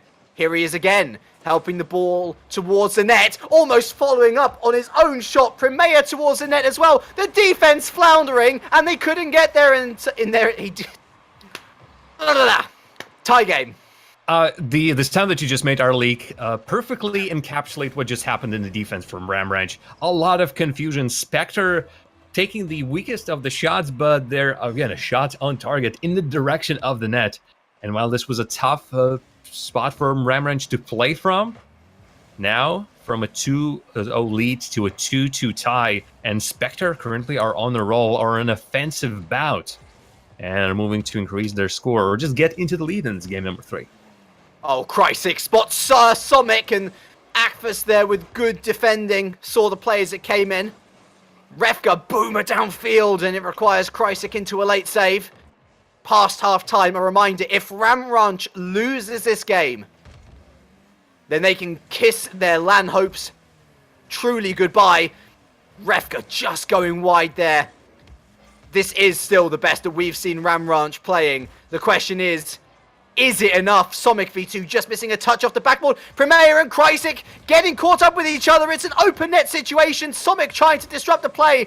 And Krysic, after initially causing that mistrust in the offense, redeems himself once again. Wow, and Ramranch all together now go for the attack, but this is not the situation where you just try to push with 3 players. Needed a little bit more of spreading out with that attack. Being bunched up like that only brought them to a situation where nobody was able to react, where ball didn't exactly stay with them when Spectre put one stop to it. And they couldn't adjust quickly enough. That attack, that perfect opportunity breaks down. Grumpy goes slightly high, just needs a final touch, but Akfus wasn't there. Refka unable to beat out Krysic, who gets it over 2 now. Working with limited boost. Refka, who does have boost, I should say, to use, hands it straight to the blue team once again. Grumpy and Akfus end up getting a pinch. Refka over to the far wall. Primea. And the offensive falling back now to Somic, who puts it up to Krysic. Great opportunity there. Nobody willing to commit. Primea finally coming in, and 30 seconds remain. It's as close as these two have ever been. And Spectre are fully in control. Everything that Ramranch just brings out of their own half continues returning back in. Even when trying to dribble the ball instead of clearing it, Grumpy just gets demolished and the ball gets into control of Spectre again. These have the defenders, but this is not the best play that Refka could have done in that situation. Thankfully, Spectre just taking their time getting back into their half, and those 3 players on the flank could have given Ramranch the opportunity to attack. Instead, our league, it smells like we will have our first overtime of the day. That's a golden goal territory. Whoever scores first wins it. Could it be Spectre taking the whole series 3-0? Or would it be Ramranch taking their second game of the whole season? It is Ramranch's last chance saloon. Grumpy down to the side. Akfus has to retreat. Gets it past Krysic. It ends up being a shot on target, saved by Somic, who now picks up the play. Krysic. It's a nice little pass back, a rugby pass almost. Krysic! Oh, off the line! Incredible save from Refka. There's that top crossbar that obviously everyone knows about, but in this situation, Ramranch are ready to kiss it, because that was the savior. Krysic coming in hot, but the woodwork was hotter. Refka. Continuing on this offensive, it's Somic, a big boomer downfield. Akfus goes up high.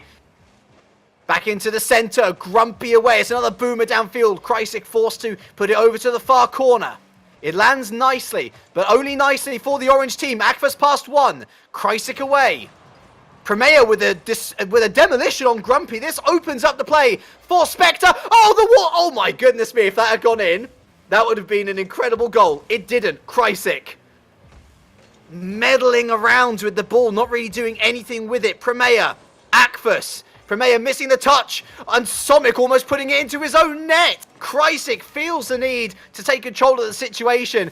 Akfus back into the blue half. Refka passes it backwards to Grumpy. Premea with the save, not quite. Akfus picks up the play beforehand. Grumpy, double commit in the offense. Anybody's guess as to who's going to take this one. Everyone wants the ball so badly. Spectre trying to clear it as far as possible from their own net. Premea not getting the touch. Will they get it on this one? Grumpy stays low to the ground. No risks taken, but they need to clear it as fast as possible because Ram Ranch are now down to their last possible chance. Or at the very least, they need to make those chances count again, again, and again. So many coin flips need to go their way.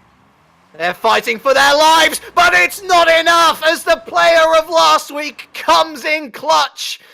And look at this. It was ultimately a pretty aimless ball up to the crossbar from Krysic, hoping that someone would pounce. And it was Premea who put it home.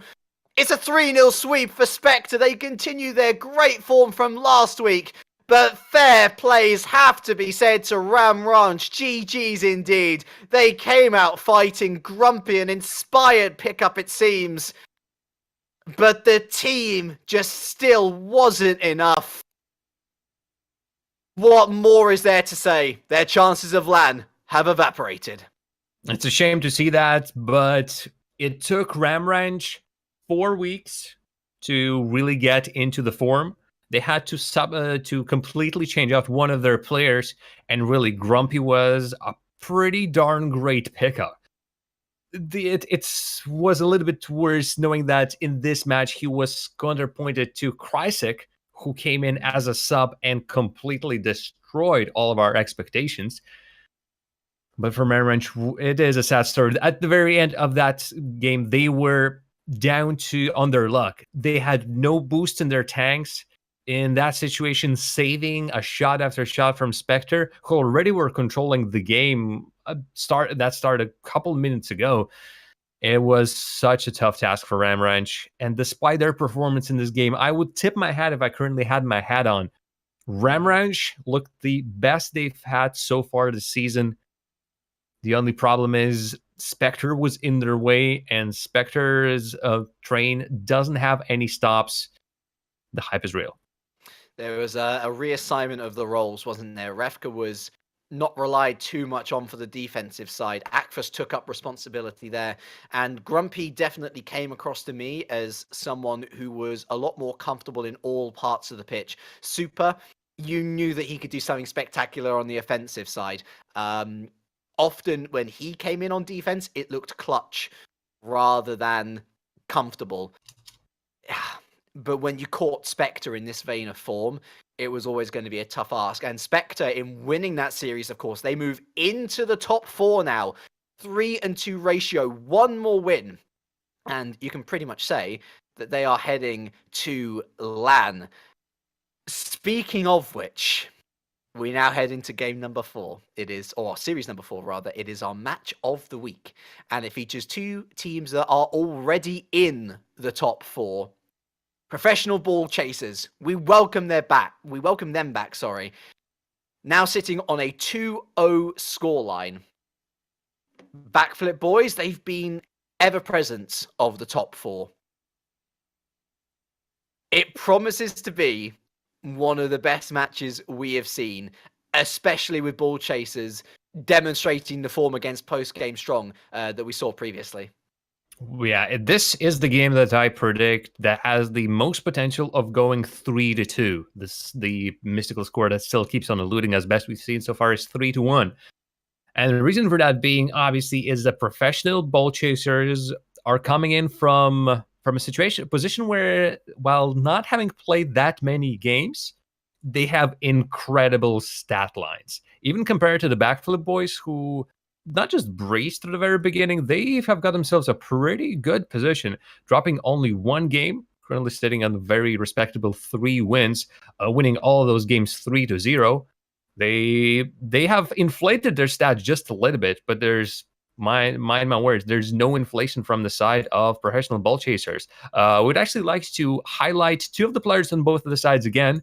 This time it will be the Phoenix, who honestly, in my book, is in the running for most valuable player this week, versus Kartu, the top goal scorer for the side of the backflip boys. Now, Kartu, of course, he was absent last week. That was Grumpy filling in for him, actually. His presence cannot be underestimated. I realized that Grumpy did well last week, but Kartu is a massive part of this Backflip Boys team. That said, Phoenix is just hot today, and I realized that Professional Ball Chasers, all 3 of their players have played well in their first series up against Post Game Strong, but in particular, Phoenix stood out as someone who could break the deadlock. Yeah, Phoenix was everywhere and really crucial for his team to making those shots count. I'm not. That's just not the figure of speech. His shooting percentage is the highest of all the league. 61% of his shot gets converted to goals. Kartu doesn't reach that just yet. Kartu is second with that. 54% of his shots reach the target. But even with that, it's Phoenix really towers over Kartu. And if you just compare by game basis, Phoenix might really show Kartu how it's done. I'm expecting a lot of offense from both of the teams, but this is where the defense comes in. Who will have the sturdiest defense out of these 2 teams? Professional Ball Chasers have already shown that they can. Their offense works. Their defense might be sometimes not the most convincing thing. We saw a post-game strong sort of test them out a little bit. But let's see our league. This is the match of the week. This is the matchup that we've been expecting the most. In my mind, I want to see what Ball Chasers and Backflip Boys can do on the field. As Ball Chasers into the blue, and it is Backflip Boys in the orange. And I think actually what makes Kartu's statistics even more impressive is that Backflip Boys have, in general, played 2 more series than Ball Chasers. I realize that Kartu's only played 3 games out, or 3 series out of those 4. He's played more games than Phoenix, and his shooting percentage is that impressive. So starting off in early possession is actually the Professional Ball Chasers, looking pretty strong. A shot going just high from KK. Allowing Professional Ball Chase, oh, not Professional Ball Chase, sorry, Backflip Boys onto the offensive now. Sarius with a shot on target, Phoenix with the save. Why not Party towards both KK and Phoenix, both missing the shot. Why not Party now coming in as the 3rd man and taking the first goal of the series? Well, they shot it high and low, couldn't find the opportunity, and as Sarius are forced to wheel around the field, trying to pick up any scraps of boost he can. Ball Chasers with Why Not Party from the flank put on a powerful shot. That is really hard to stop. And we have our league. We have 2 teams that represent the 2 of the very Rocket League-y things. Backflips, not a thing in pretty much any of the games, the professional esports, and ball chasing also not really a thing. Maybe in FIFA. So this is a real showcase of a couple of very, very, really niche terms. But if you're interested, well, this is Rocket League. Welcome. This is Rocket League. Oh. And this is about to almost be 2-0. Big clearance from Sarius off to the side. And for those interested in their table statistics, you know, what would a win for either of these teams do for each other? If Backflip Boys win, they go back top of the table after WeIte retook the lead. Professional Ball Chasers win, they actually go neck and neck with WeIte at the top of the table by value of winning 3 games and not losing any. And so far, it's looking like that's the way it's going to go. KK makes it 2-0. Once again, the Backflip Boys are stuck in their own half as the attacks from Ball Chasers do not stop. Backflip Boys find themselves in positions, but not having enough resources, not enough boost to quickly position themselves on the field in the net, taking the shot. Pro Ball Chasers just take the hold, the choke hold, I would even say, on the game and not allowing it to slip from their fingers. It's the advantage of having already played this week, isn't it? They're warmed up, they're ready to go.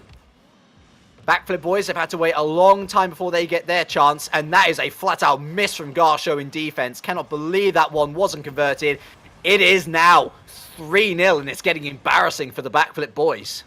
The Backflip Boys, seemingly the moment the ball starts rolling on the field after the kickoff, immediately give up any resemblance of possession, give the ball to Pro Ball Chasers so they don't even have to chase for it. And that allows the Ball Chasers just to set up a play after play.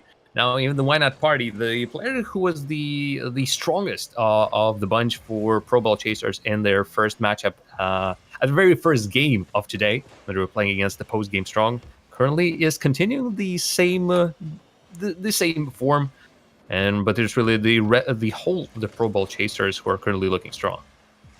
Big save from Why Not Party. Nice opportunity from Kaerhart, of course, top scorer of the backflip boys. Once again, inviting pressure by a wayward pass to the side wall. A massive miss in defense as well from Kaerhart. Phoenix over the top, and there's number 4. Why Not Party's got a hat-trick. Well, he is having a pretty significant party, it seems. You could see how Pro Bowl chasers masterfully evade all of the backflip boys' attempt to block the shot to challenge him for a 50-50. They do not roll the ball on the wall. No, they pick it up from there and send it to the middle, past any backflip boys who position themselves on the wall to clear it down.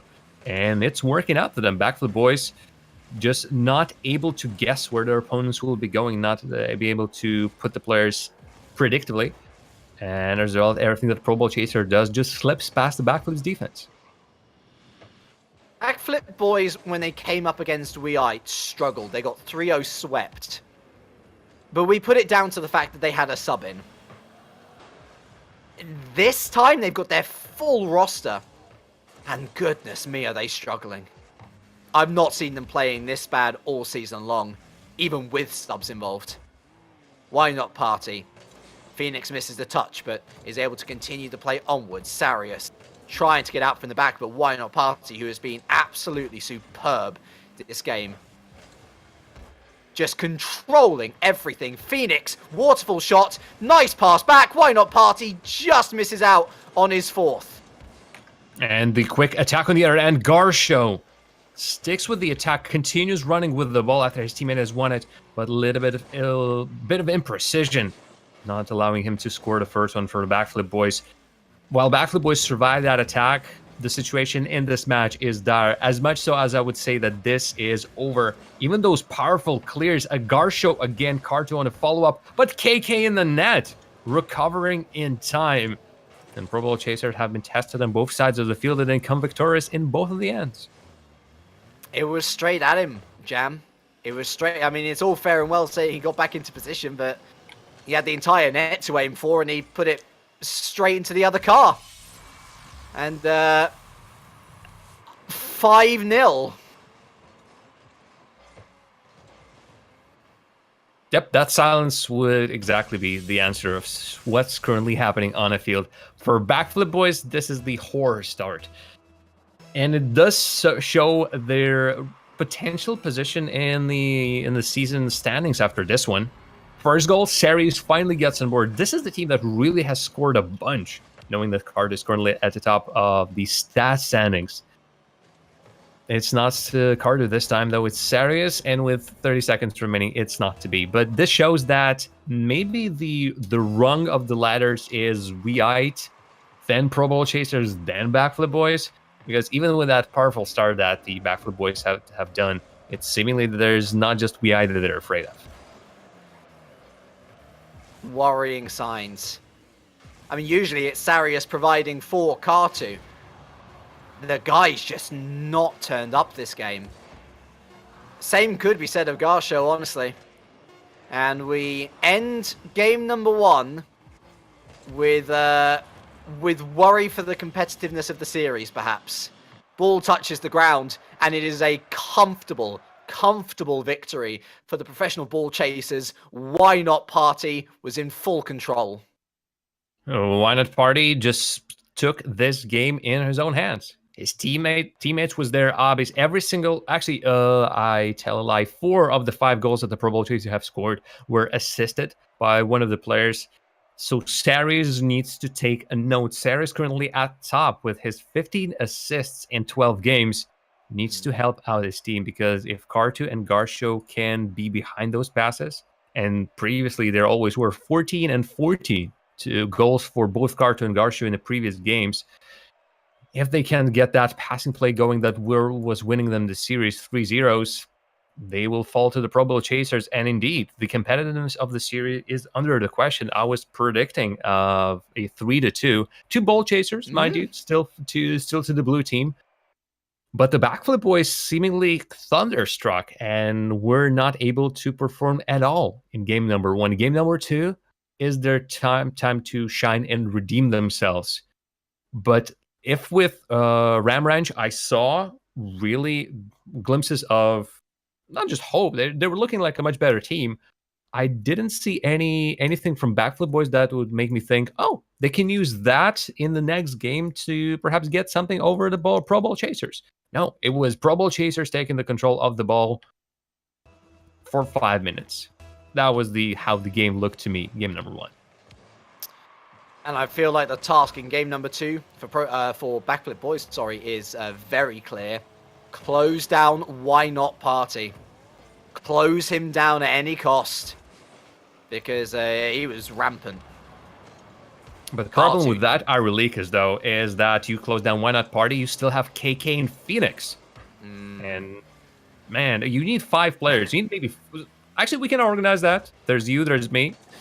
A little bit of a really unfair advantage for the Backflip Boys, but right now they might need to take everything that they've got as another series of mistakes in defense. Harry's coming in clutch, though, with that one. One at a time, though. And a big boomer downfield sees Phoenix forced into a late save. First minute pretty much going by as most of game number 1 did. It's looking like professional ball chasers continue to be in the ascendancy, and that goal pretty much confirms it. KK. Yep, that's what he said after this one. Okay, that's it. Again, positioning in the technique that some of these players are showing. Staying with the ball, just reading where they need to be if the bounce comes their way. And KK did just that. Maybe it's that TSM decal on his Octane. But really, he's channeling some RLRS, even RLCS level players. Almost goal number 2 as Why Not Party fires wide. Phoenix gets it past Garsho. Sarius, weak clearance to the side, easily met, and Kartu finally gets that one away. Sarius over to the backboard. Why Not Party picking up possession. Almost ghosts past one of them, doesn't get past Garsho. Tries to get an inward pass, but KK read the play incredibly well. Future seer, perhaps. Phoenix. Shot on target, once again, saved by Garsho. Why Not Party? Just patient, brings it into the middle. Easy clearance for Sarius, ball loops over, but Phoenix up high once again, rotations. We pointed it out in their first series against Post-Game Strong. Their rotations looked so good, working together really well, squad, channeling what we expect to see from Weite, Jam. And you gotta say, they're looking like the Weite impersonators for this week. 2-0. Well, this is not just Weite impersonators. That's their own style. Pro Bowl Chasers are there with their own agenda, and it works perfectly for them.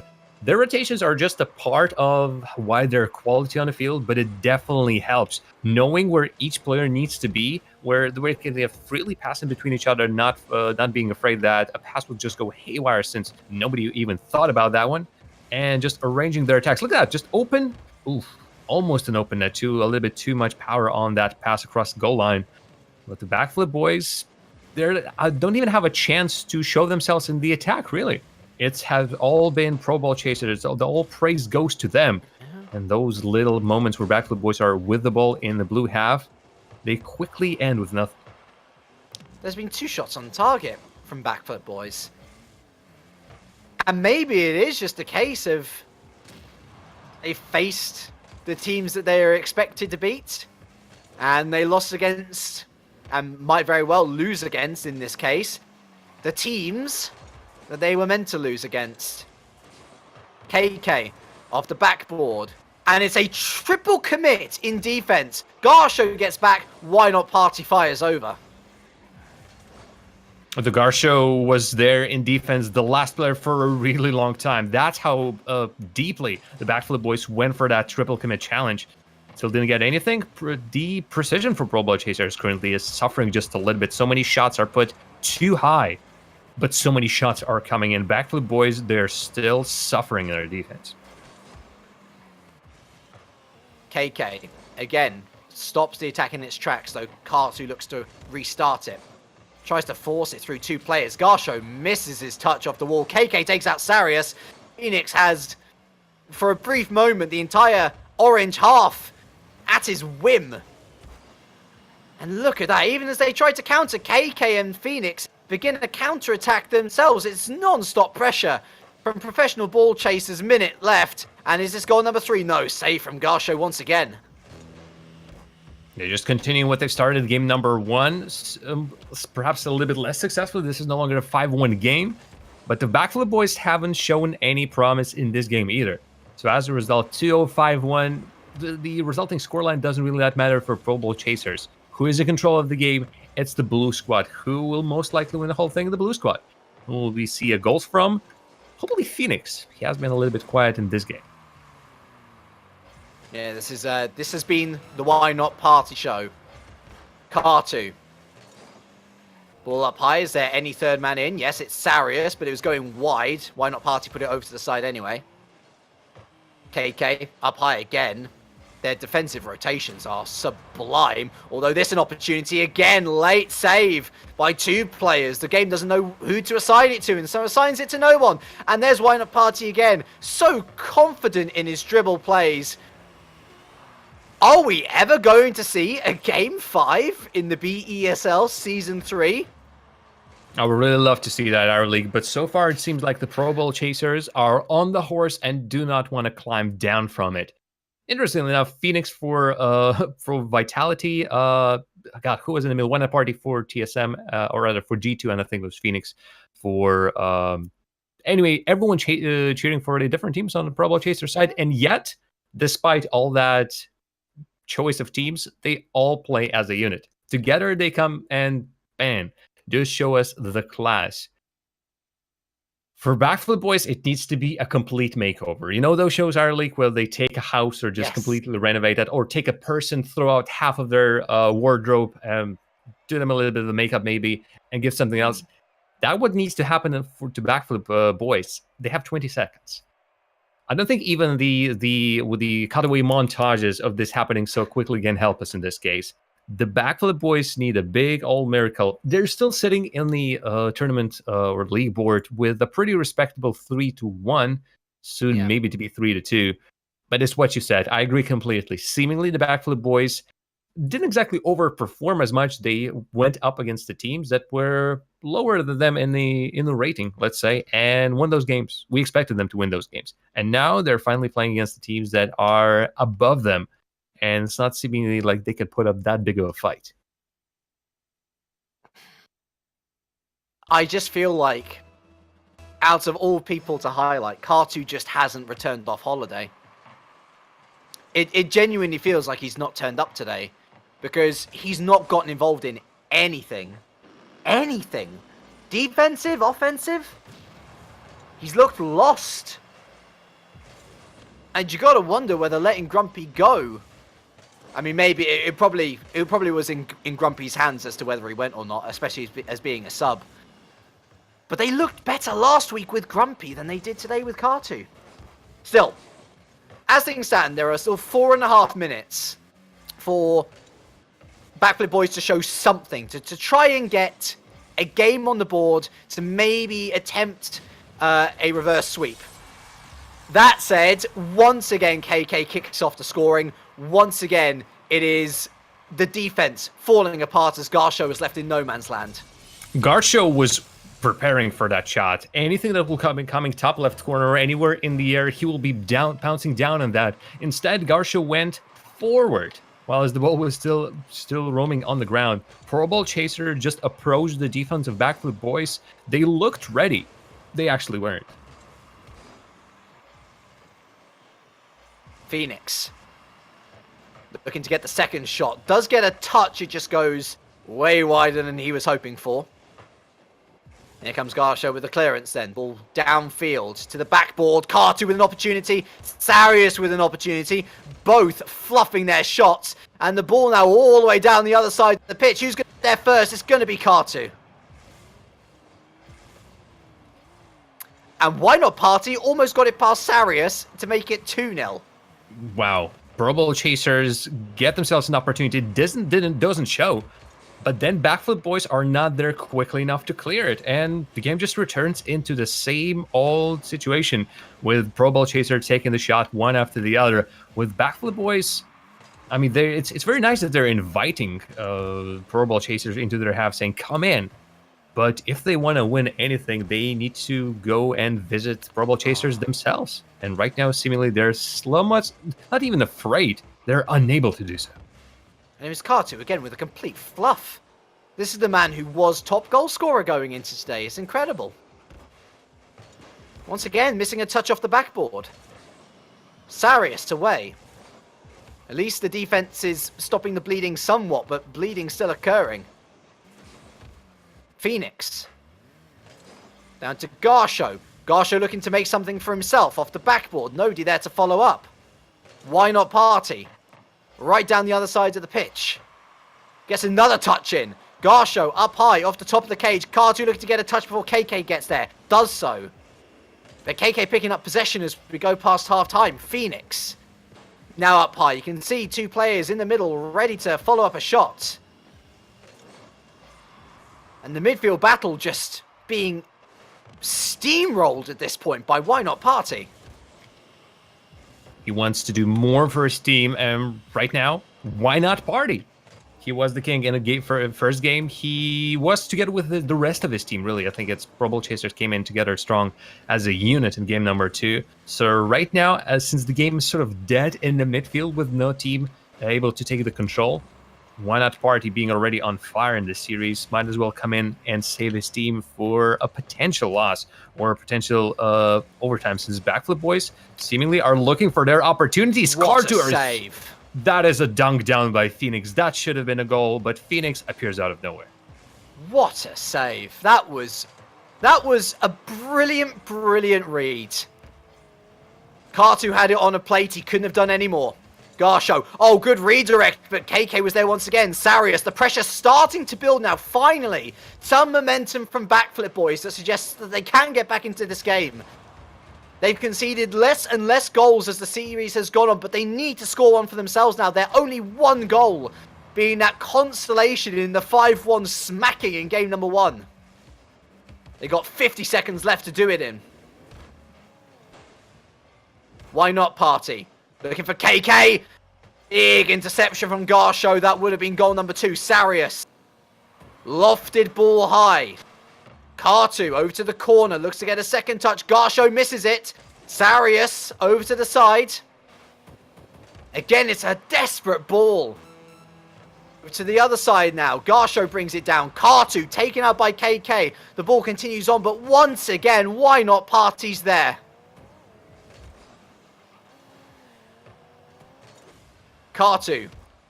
It's KK now in the midfield. And time wasting so beautifully are the Pro Ball Chasers. Final 10 seconds await. But it is Weite all over again for the Backflip Boys. They may have been leaders of the league for the most amount of time this season. But they have been outclassed once again by a team that was simply better. Only 5 shots. Oh, I lie, sorry. 6 shots on target across both teams there. Backflip Boys actually getting as equal amount of shots on target as Pro Ball Chasers in that particular game, where they tightened up the defense.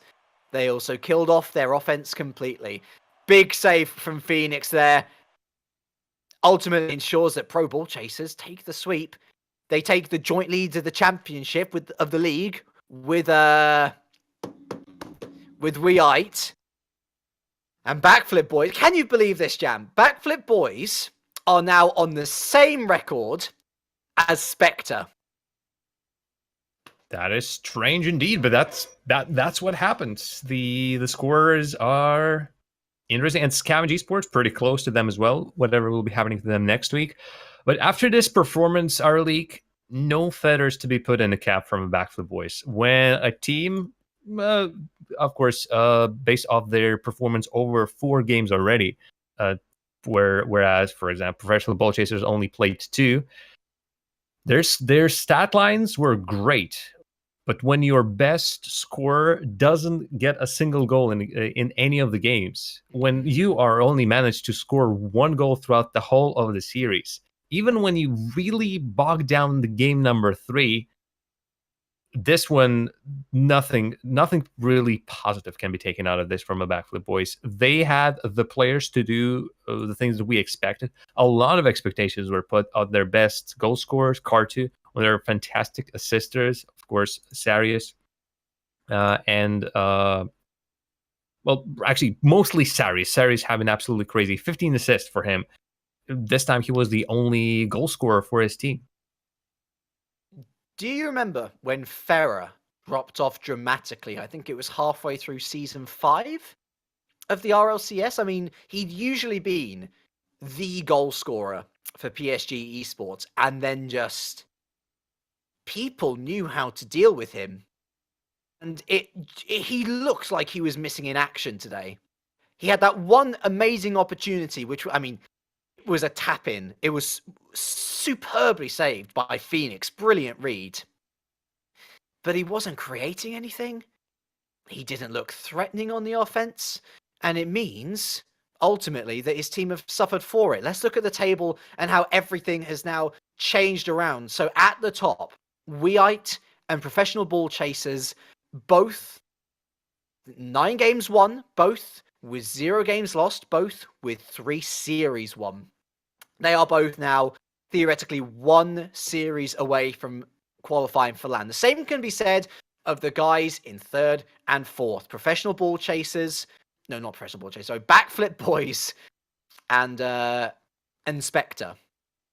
So actually, what was Spectre? So Spectre have lost 7 games. Oh, hold on. So are Spectre ahead of Backflip Boys? Yeah. Yeah, I mean, they must be, surely, because Spectre won 3-0 against Ramrod, so they're going to be on 9-7 in terms of games lost. And Backflip Boys, actually, hold on. No, they're going to be 9-6, aren't they? So yeah, Backflip Boys are going to be 3rd. Then Spectre are going to be 4th. Point is, they're basically 1 game away from qualifying for LAN. That said, we can't count anyone else out just yet. Mind Games and Post Game Strong, yes, they lost today, but there are still 3 weeks left of this championship, of this league. It's a slim chance, but they can still make it. Same can't be said for Ramrange, of course. It's the best that we've seen them play Jam. But sadly, it wasn't enough. Oh, that breaks my heart, really, for a team to come in stronger after a start to the season that can only be described as disastrous.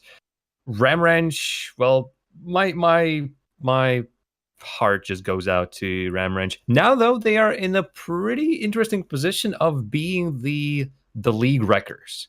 Their result doesn't really matter for them anymore, but they can put so many spokes or sticks in the spokes of the wheels of other teams and kill the chances of someone making a LAN that it might be their calling from now on. Unfortunately, they just took so much time to really get hot in the standings, and perhaps they needed that substitution a long time ago.